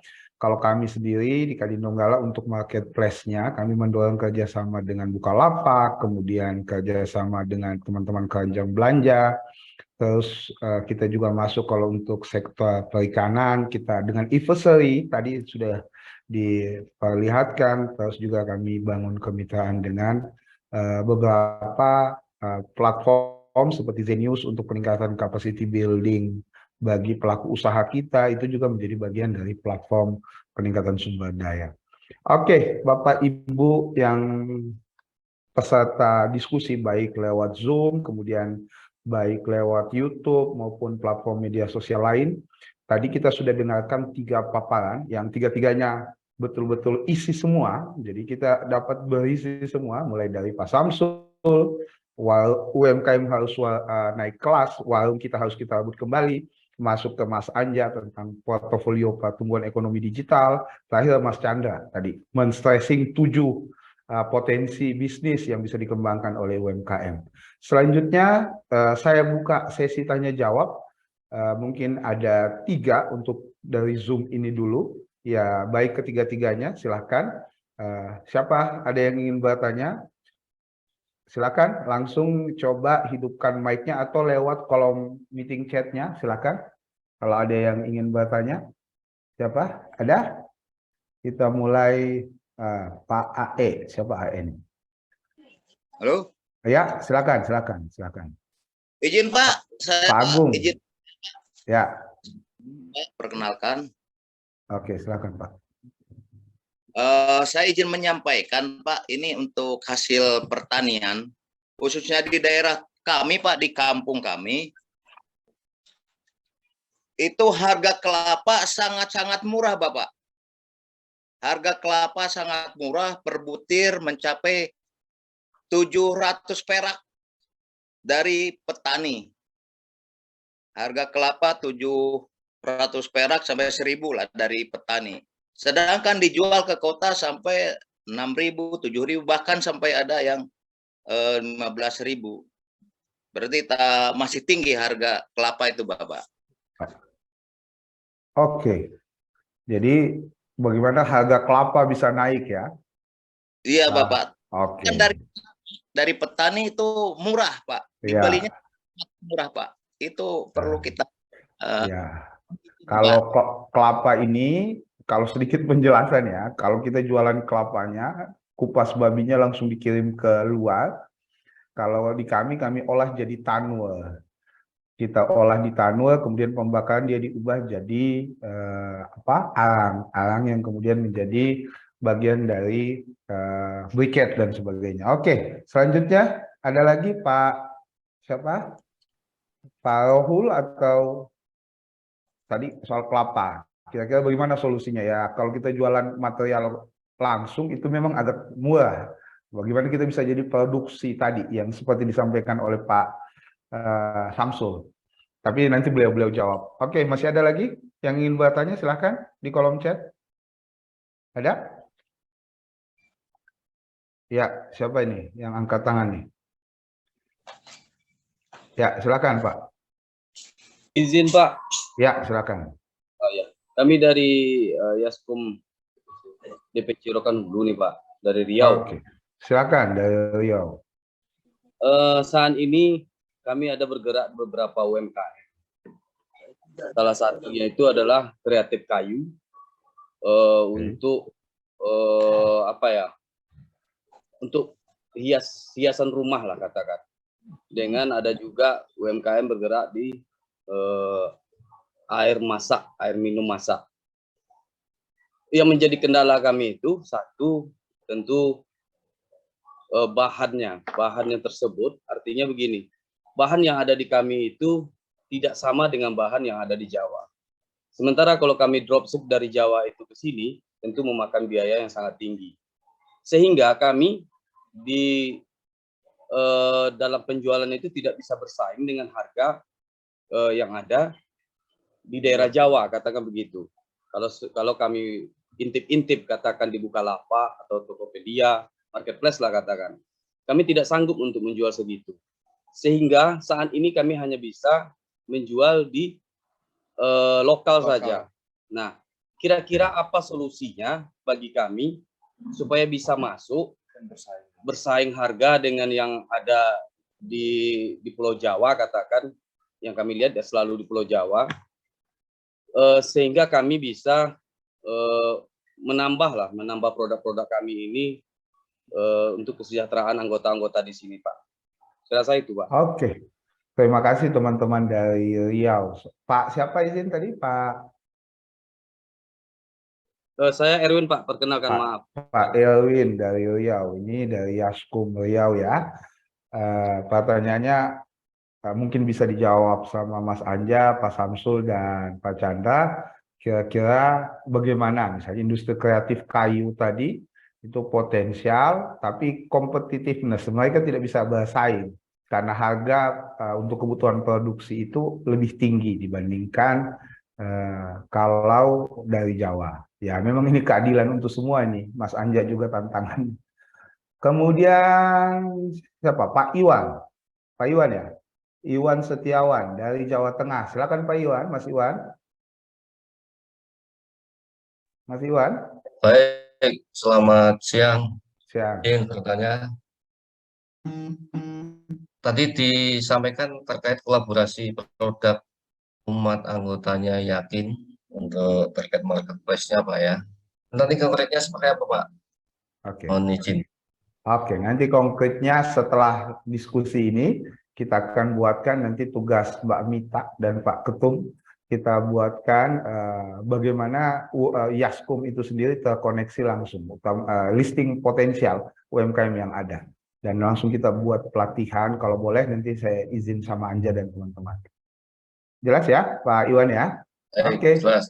Terima kasih saya Pak. mulai kalau saat ini tadi sudah 3 penanya kita mulai dari Mas Anja dulu deh kali ini. Silakan Mas Sita.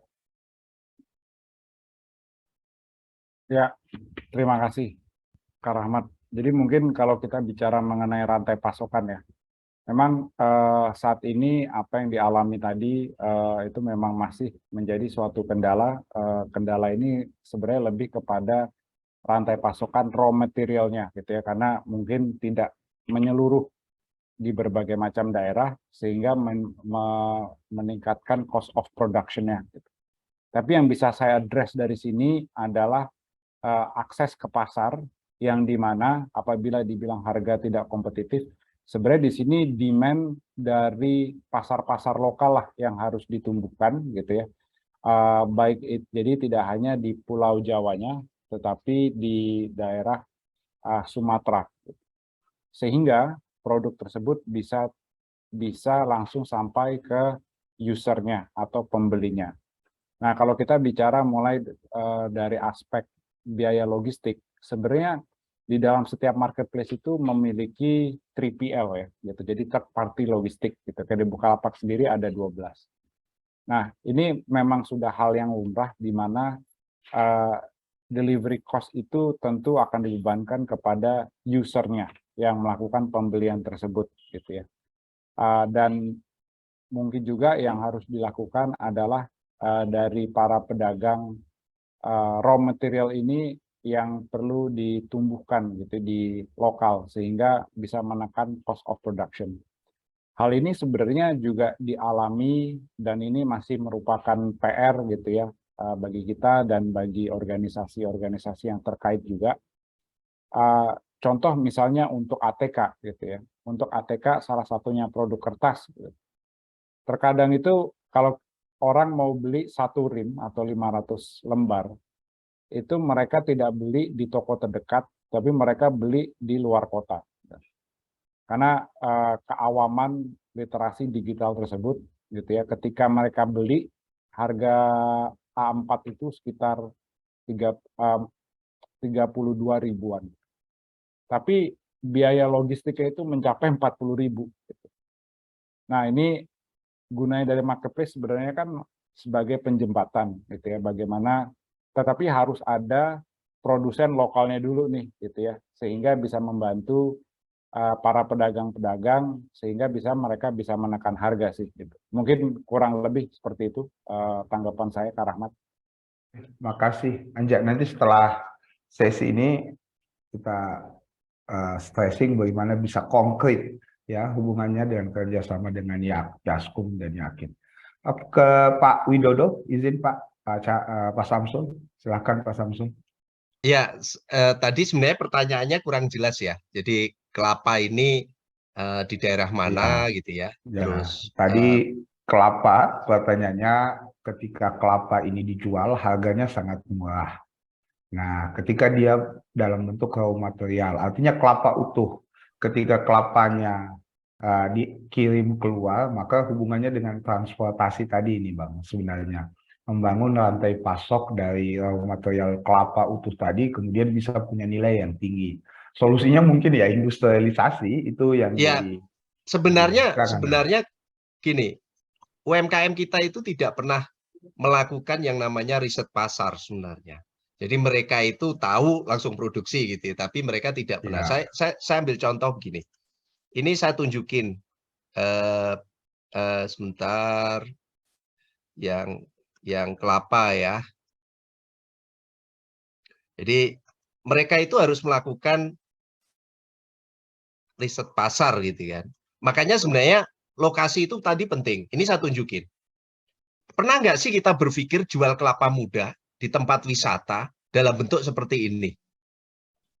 Dan kita itu hobinya foto-foto kan? Untuk menunjukkan kita pasang status karena kita di lokasi itu. Kita kan nggak pernah berpikir untuk produksi kayak begini gitu kan, kelapa muda dan sebagainya. Nah, makanya lokasi itu tadi penting. Jadi lokasi itu di mana? Ada nggak sih desa wisata gitu kan? Jadi itu di samping juga untuk industrialisasi ya. Kalau misalnya kita ketik kopra putih gitu kan misalnya. Jadi kita tidak pernah berusaha untuk menaikkan gitu kan. Kan bisa diolah menjadi kopra putih gitu kan. Ini kan contoh-contoh pengolahan kopra putih dan sebagainya. Ini yang menurut saya perlu kita lakukan. Makanya informasi tadi sangat penting lokasinya di mana. Terus berikutnya adalah olahan kayu yang tadi. Yang pertanyaan berikutnya adalah saya coba share screen. Jadi produk kreatif dari kayu itu apa gitu loh. Jadi saya mungkin saya bisa memberi ini saya banyak menemukan sebenarnya bisa seperti ini gitu kan. Ini jual mangkok kayu jati. Ini yang saya temukan di situ Bondo jual mangkok kayu jati gitu kan. Jadi bisa makanya ini kan produk-produk kayu gitu kan. Dan ini banyak restoran yang sudah mulai pakai seperti ini. Ini malah dari batok kelapa kan. Ini malah dari batok kelapa. Jadi makanya sebenarnya riset pasar, riset produk itu kan menjadi penting. Gitu kan. Nah, ini kan jadi makanya itu tadi respon saya yang menanyakan kurang jelas. Jadi produk kreatif kayu ini apa kan gitu.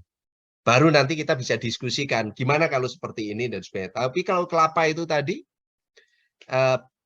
jarang banget kan kita menemukan ada kelapa muda di desa-desa wisata yang dijual dengan stempel seperti itu gitu kan, sehingga itu bisa menjadi yang bisa difoto dan sebagainya. Itu saja sih respon saya. Terima kasih. Makasih Pak Samsul. Jadi poinnya kreatif industri itu harus muncul, bukan lagi raw material. Selanjutnya Mas Chandra, silakan kalau masih bergabung. Siap. Terima kasih Pak Ya. Rafat. Saya coba. Nah ini terlihat nggak ya di layar ya? Kelihatan. Nah ini yang produk kelapa. Jadi Kementerian Koperasi itu juga melakukan beberapa binaan lah ya. Kita coba ini untuk produk-produk yang memang tadi ya. Ini ke arah industrialisasi dari raw material. Jadi ada contohnya namanya Louis Organic. Dia itu ada beberapa produk, dia membawahi 4.500 petani dengan 850 hektar lahan pertanian, menghasilkan 10.000 ton ya. Jadi ini kita coba model ini untuk bisa akhirnya ya jadi produk-produk organik gitu, dan marketnya luar biasa, ke domestik di Eropa dan juga di Amerika. Dan memang mungkin kita harus coba buat gitu ya beberapa model. Bisnis modelnya seperti apa gitu. Ini yang mungkin harus bisa dikoneksikan dengan beberapa stakeholder teman-teman. Jadi kayak ada ada perbankannya, ada penjaminnya, ada farmer group-nya gitu. Kita coba petakan gitu fungsinya dari setiap stakeholder yang ada di dalam ekosistem tersebut. Termasuk mungkin dari Yaksum atau dari Yakinnya di sebelah mana gitu. Mungkin itu yang bisa meng-scale, memiliki, kalau berjamaah kita punya daya tawar.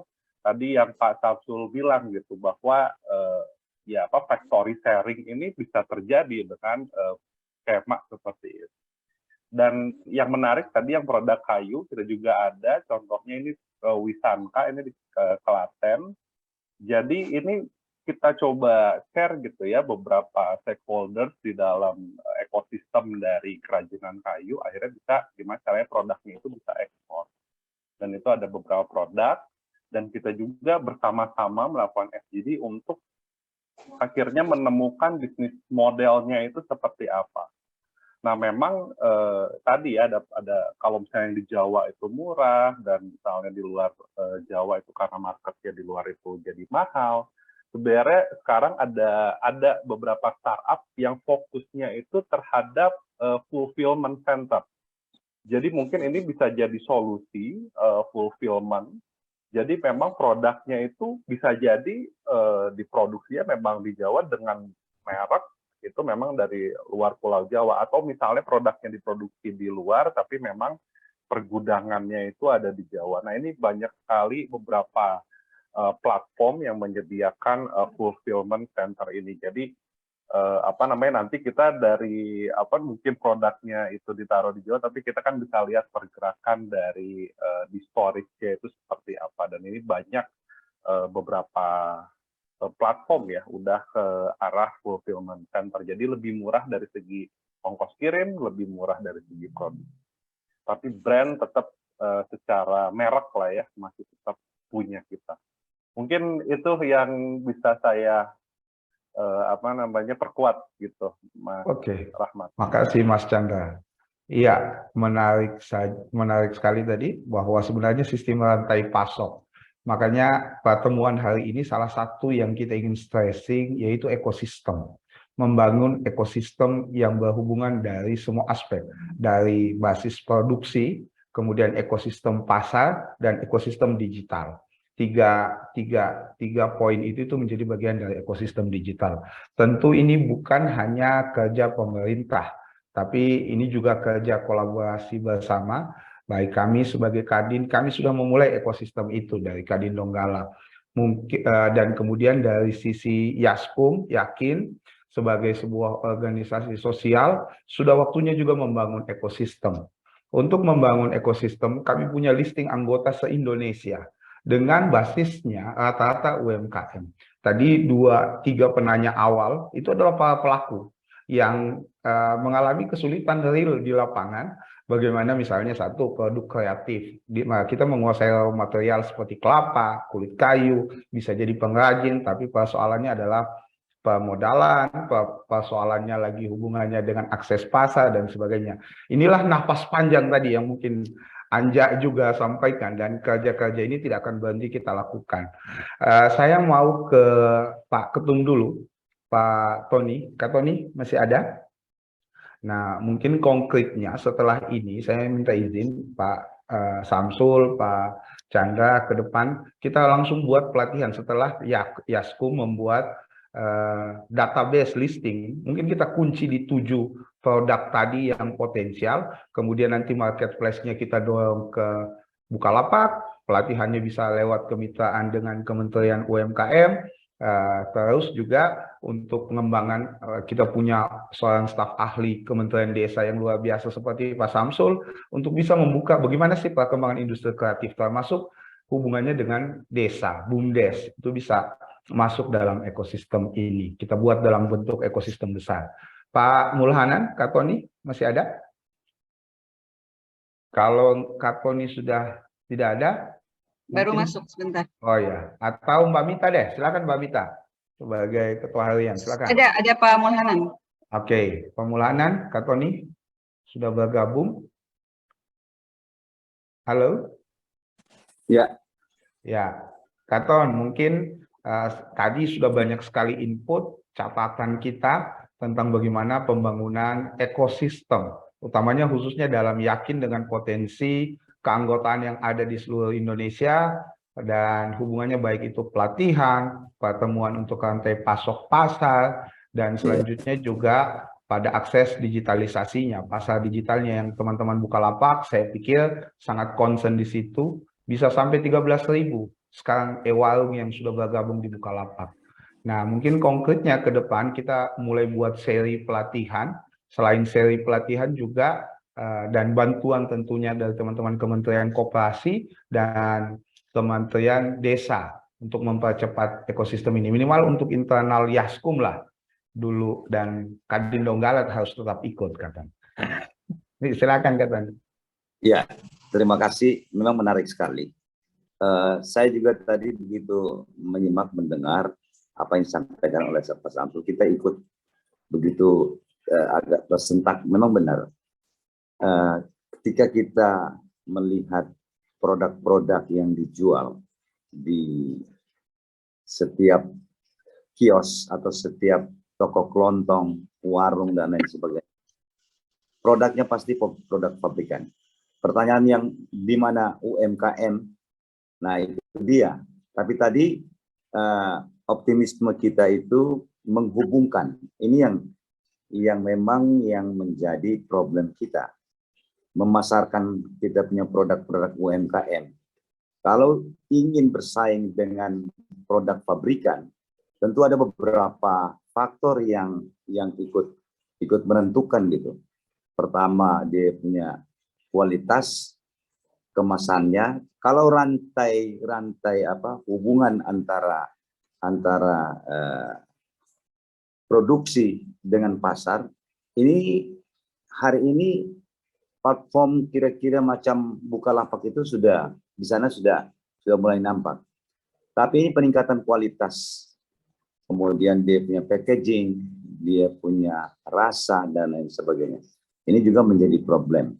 Karena itu kita butuh sebuah peningkatan keterampilan. Memang pelatihan ini menjadi kunci. Kalau potensi misalnya di Yaskum Indonesia itu sangat luar biasa. Potensi yang ada di teman-teman di anggota itu yang bergerak di bidang UMKM atau katakanlah kios atau yang warung dan lain sebagainya. Baik itu di desa yang di kota itu bisalah banyak yang bisa kita petakan gitu potensi itu. Nah, peluang untuk kita bisa memberikan keterampilan, melatih bagaimana meningkatkan kualitas produknya. Kalau pasar kan ini Bukalapak ini sudah. Sekarang kalau kita mau merebut toko kelontong, mau merebut warung dengan produk UMKM kita, itu bisa bersaing kalau kita memang bisa meningkatkan kualitasnya. Kualitasnya itu tidak kalah sebenarnya. Tadi Pak Samsul sudah menyampaikan produk-produk kita di setiap daerah, desa yang ada di Indonesia itu memang tidak kalah. Tapi memasarkan itu tadi sudah dibilang ada jaringan platform. Nah, ini yang jadi apa namanya problem di desa itu kalau memasarkan menjadi reseller dari produk-produk pabrikan atau misalnya ada yang UMKM setempat itu sudah berjalan. Tapi untuk menjadi off-take dari kebutuhan-kebutuhan ini harusnya jadi dia in out gitu. Jadi kalau kita lihat dari tradisi perdagangan tradisi tempo dulu itu para konglo tingkat kampung itulah yang apa namanya yang selama ini yang mewakili off-take yang ada di setiap desa, di setiap pelosok itu yang bisa meminjamkan dia punya uang atau kebutuhan-kebutuhan harian kepada kita punya petani, nelayan dan sebagainya. Nah, apa yang dia jual dan apa yang dia beli itu harusnya yang berada di warung kelontong atau di kios. Jadi di samping dia sebagai reseller, dia juga sebagai sub off-take. Ini yang harus dikembangkan. Tapi kita sekali lagi butuh peningkatan kualitas keterampilan.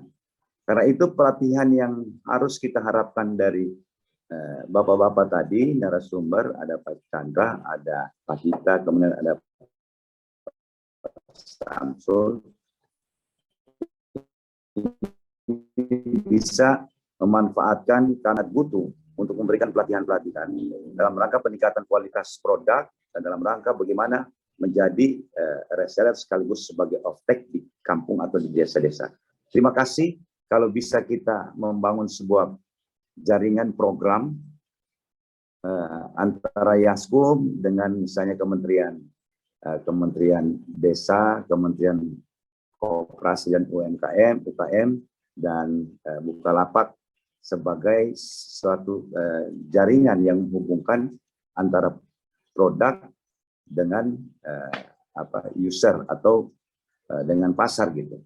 Saya kira itu yang hari ini yang sangat diharapkan oleh teman-teman yang ada di Yaskum Indonesia. Kalau potensi itu dari dulu kita tahu persis bahwa sangat banyak. Tetapi bagaimana meningkatkan produktivitas, meningkatkan kualitas, dan bagaimana menghubungkan antara satu UMKM dengan UMKM yang lain, kemudian antara satu produk dengan pasar yang ada. Ini yang memang menjadi problem kita di seluruh Indonesia seperti itu. Mudah-mudahan webinar hari ini bisa menjadi sebuah solusi untuk kita membangun kerjasama dalam rangka meningkatkan kualitas dan produktivitas dari UMKM kita. Kelembagaan saya kira sudah lebih dari cukup. Rumah-rumah produksi, kemudian ada rumah-rumah mencoba menghimpun berbagai potensi yang ada. Tetapi sekali lagi, ini memang sangat menarik. Kalau kita lihat, banyak sekali produk-produk lokal yang memang butuh sentuhan, butuh peningkatan kualitas dari sisi rasa, kemudian dari sisi packaging. Ini yang memang menjadi perhatian kita. Saya kira itu. Terima kasih Pak Samsul, terima kasih Pak Chandra, dan terima kasih Pak Dita. Silakan. Ya. Oke. Terima kasih Kak Tony, Pak Ketum. Tadi poin-poin yang disampaikan. Untuk teman-teman yang bertanya, karena kita terbatasi waktu, sudah hampir pukul 12 di Jakarta dan di sini sudah hampir pukul 1. Banyak sekali peserta kita baik dari Zoom maupun di YouTube, kanal YouTube Yaskum Indonesia. Ada beberapa nanti semua poin-poin pertanyaan teman-teman dikumpulkan saja di kolom chat. Nanti Ibu meminta merekap dari rekapan tersebut, kemudian akan diturunkan dan dikirimkan kepada para narasumber yang berkesempatan hadir hari ini. Sebelum saya tutup, kami kemudian beri kesempatan kepada masing-masing narasumber, mungkin 5 menit sebagai closing statement, ada juga sekaligus pandangan apa yang harus dilakukan. Silakan, mungkin saya balik lagi ke Pak Samsul terlebih dahulu. Kepada Pak Samsul, silakan Pak. Ya, terima kasih. Saya mengucapkan terima kasih ke tim dari Yaskum atau Yakin yang mengundang saya sehingga saya bisa menyampaikan sebenarnya isu-isu ini dan berharap nanti dengan kolaborasi ini kita bisa menyelesaikan isu-isu UMKM. Terus terang sebenarnya seringkali kita melupakan yang namanya optimalisasi market lokal sebenarnya. Jadi bagaimana mendorong market lokal ini kita bisa garap kembali. Jadi udah hampir tidak ada sebenarnya produk-produk di rumah tangga itu, baik itu sabun, sabun cuci piring, sabun mandi, sampo, yang itu diproduk oleh UMKM. Jadi semuanya udah diambil alih oleh produk-produk industri dengan kemasan yang lebih bagus, walaupun sebenarnya harganya juga pasti lebih mahal. Saya rasa ke depan kami sangat berharap kolaborasi ini nanti bisa kita konkretkan dan kita bisa bekerja sama untuk bagaimana produk-produk UMKM ini bisa menguasai sebenarnya warung-warung dan toko kelontong. Itu saja. Terima kasih. Selamat siang. Wassalamualaikum warahmatullahi wabarakatuh. Terima kasih Pak Samsul. Poin beliau tetap tegas, jelas, bagaimana kita membuat sebanyak-banyaknya produk. Dan dari produk tadi kita menguasai pasar lokal kita. Itu luar biasa. Nah, selanjutnya dari Pak Chandra, silakan Pak Chandra. Ya, terima kasih Pak Rahmat. Ya kalau dari saya adalah, jadi potensi digitalisasi Indonesia itu sangat besar. Jadi 18% kemungkinan di tahun 2030 itu uang yang berputar selama 1 tahun Indonesia itu akan ada di ekosistem digital. Jadi dari sekarang kita harus on board, dan digitalisasi itu tidak hanya aspek pasar saja, tapi beberapa aspek yang lain. Dan kalau misalnya bingung seperti apa sih digitalisasi itu, ya diawali dengan akses pasar dulu saja. Tapi nanti kualitas produksi dan lain-lain itu juga harus disentuh dari segi digitalisasi. Dan yang paling penting tadi juga hampir sama dengan Pak Samsul, bahwa produknya itu harus harus baik, gitu, harus sesuai dengan kebutuhan pasar, dan solusinya itu hyperlokal dan juga berjamaah dalam hal menghasilkan satu produk dengan factory sharing atau berjejaring satu sama lain. Mungkin itu Pak Rahmat. Makasih Mas Chandra. Selanjutnya Mas Anja, silakan. Ya, Assalamualaikum warahmatullahi wabarakatuh. Mungkin pesan dari saya untuk para pelaku usaha, saya setuju sekali apa yang disampaikan oleh Pak Chandra, tapi mungkin sedikit menambahkan apa yang disampaikan oleh Pak Chandra.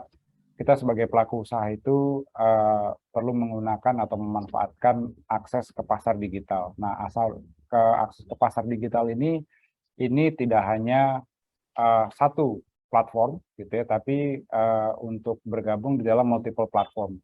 Karena satu platform itu sebenarnya akan menghasilkan suatu konsep marketing yang dinamakan omnichannel, gitu ya. Jadi satu pintu terbuka berbagai macam peluang usaha, gitu ya. Tadi saya sudah menjelaskan bisa lewat marketplace, bisa lewat supply chain bisnis kayak misalnya tadi Mitra Bukalapak, ataupun bisa lewat buka pengadaan juga buat pangsa pasar yang nominal nilainya itu jauh lebih besar dari pasar retail, gitu ya.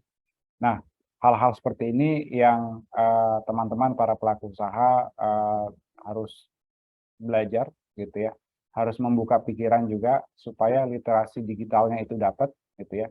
Memang tantangannya itu mungkin kalau menurut saya ini lebih kepada kaum milenial ya, yang mungkin lebih mudah juga untuk mengakses ke pasar, karena kita nggak hanya melihat untuk perdagangan, tapi kita melihat kehidupan kita sehari-hari pun juga sudah menggunakan digitalisasi ya gitu. Jadi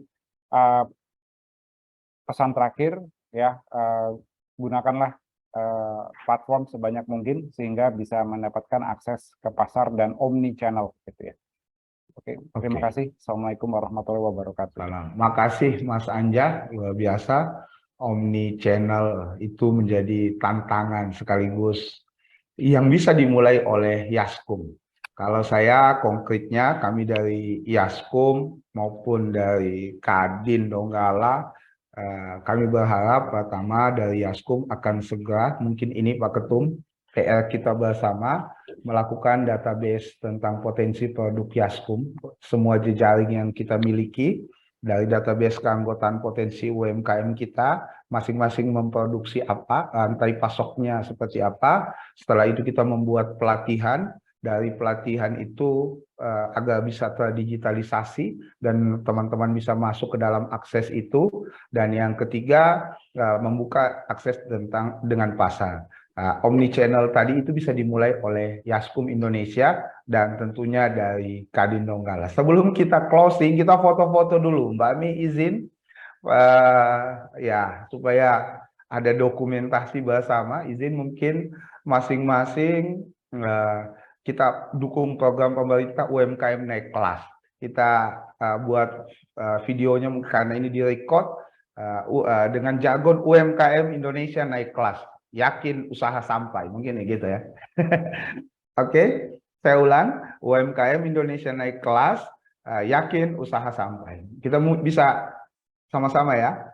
Silakan dihidupkan video masing-masing dan kita sama-sama mengangkat telunjuk. Izin ya, Pak Ketum, Kak Tony, izin ya semuanya kalau bisa videonya dibuka.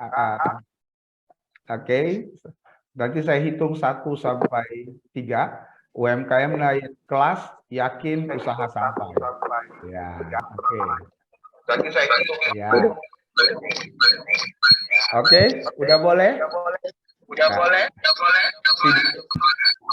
Oke, 1, 2, 3. UMKM naik kelas, yakin usaha sampai. Ya, kayak naik kelas, yakin usaha sampai. Oke, terima kasih semuanya. Terima kasih Mas Pak Samsul, terima kasih Mas Chandra, terima kasih Mas Anja, serta seluruh hadirin yang berkesempatan hadir pada webinar ini. Tentu ini bukan pertemuan terakhir kita, tapi pertemuan awal untuk meningkatkan UMKM dan kesejahteraan. Seperti moto Yaskum Indonesia, kaya raya. Semoga UMKM kita bisa kaya raya. Assalamualaikum warahmatullahi wabarakatuh. Assalamualaikum warahmatullahi wabarakatuh. Selanjutnya saya serahkan ke Mbak Mita. Silakan Mbak Mi.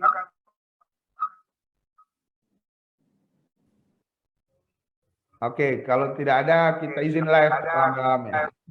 Ya, terima kasih. Selamat sore. Terima kasih semuanya. Terima kasih semuanya. Ya, kasih.